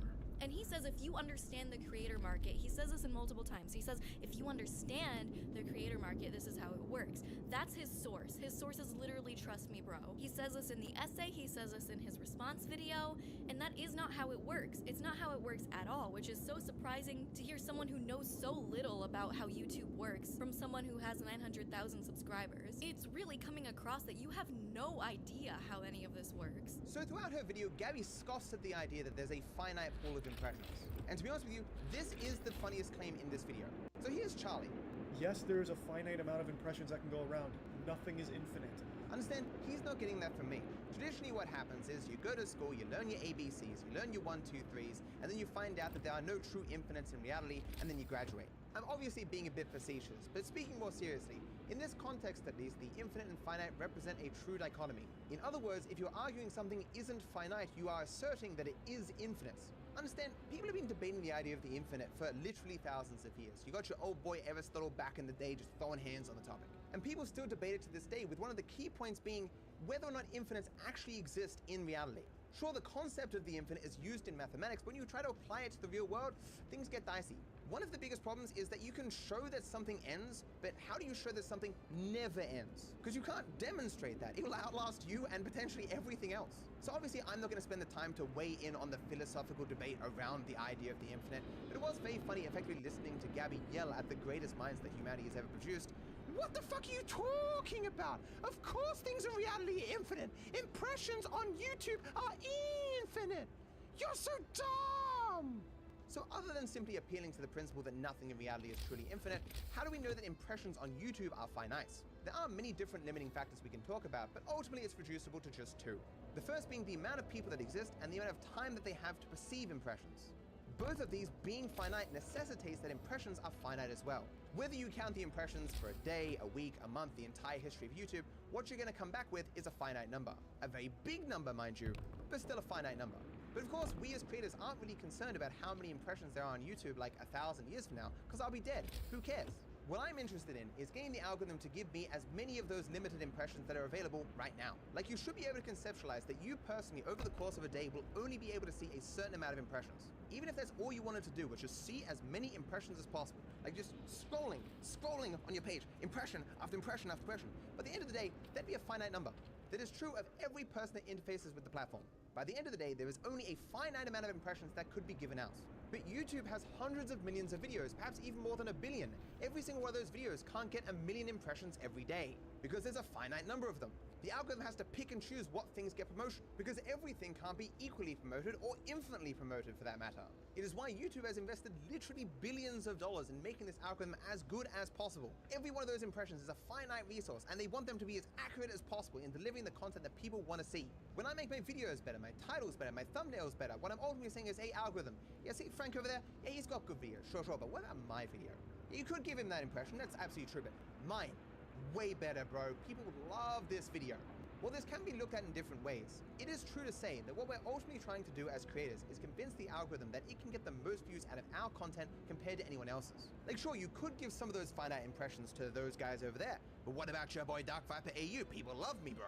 There is this scarcity mindset in content creators, which I've worked on in therapy. There is enough room at the top. Just because your friend is blowing up doesn't mean that you won't. So you likely know by, living life that no marketplace can support an infinite amount of successful people. There can't be an infinite amount of successful doctors, or an infinite amount of successful lawyers, or an infinite amount of successful garbage men. I necessarily have to speak simply, but there will always be some amount of demand that's going to be met by some amount of supply.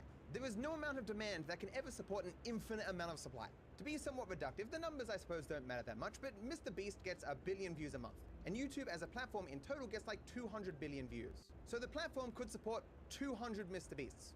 That's it. If there were 200 Mr. Beasts, no one else would have a job.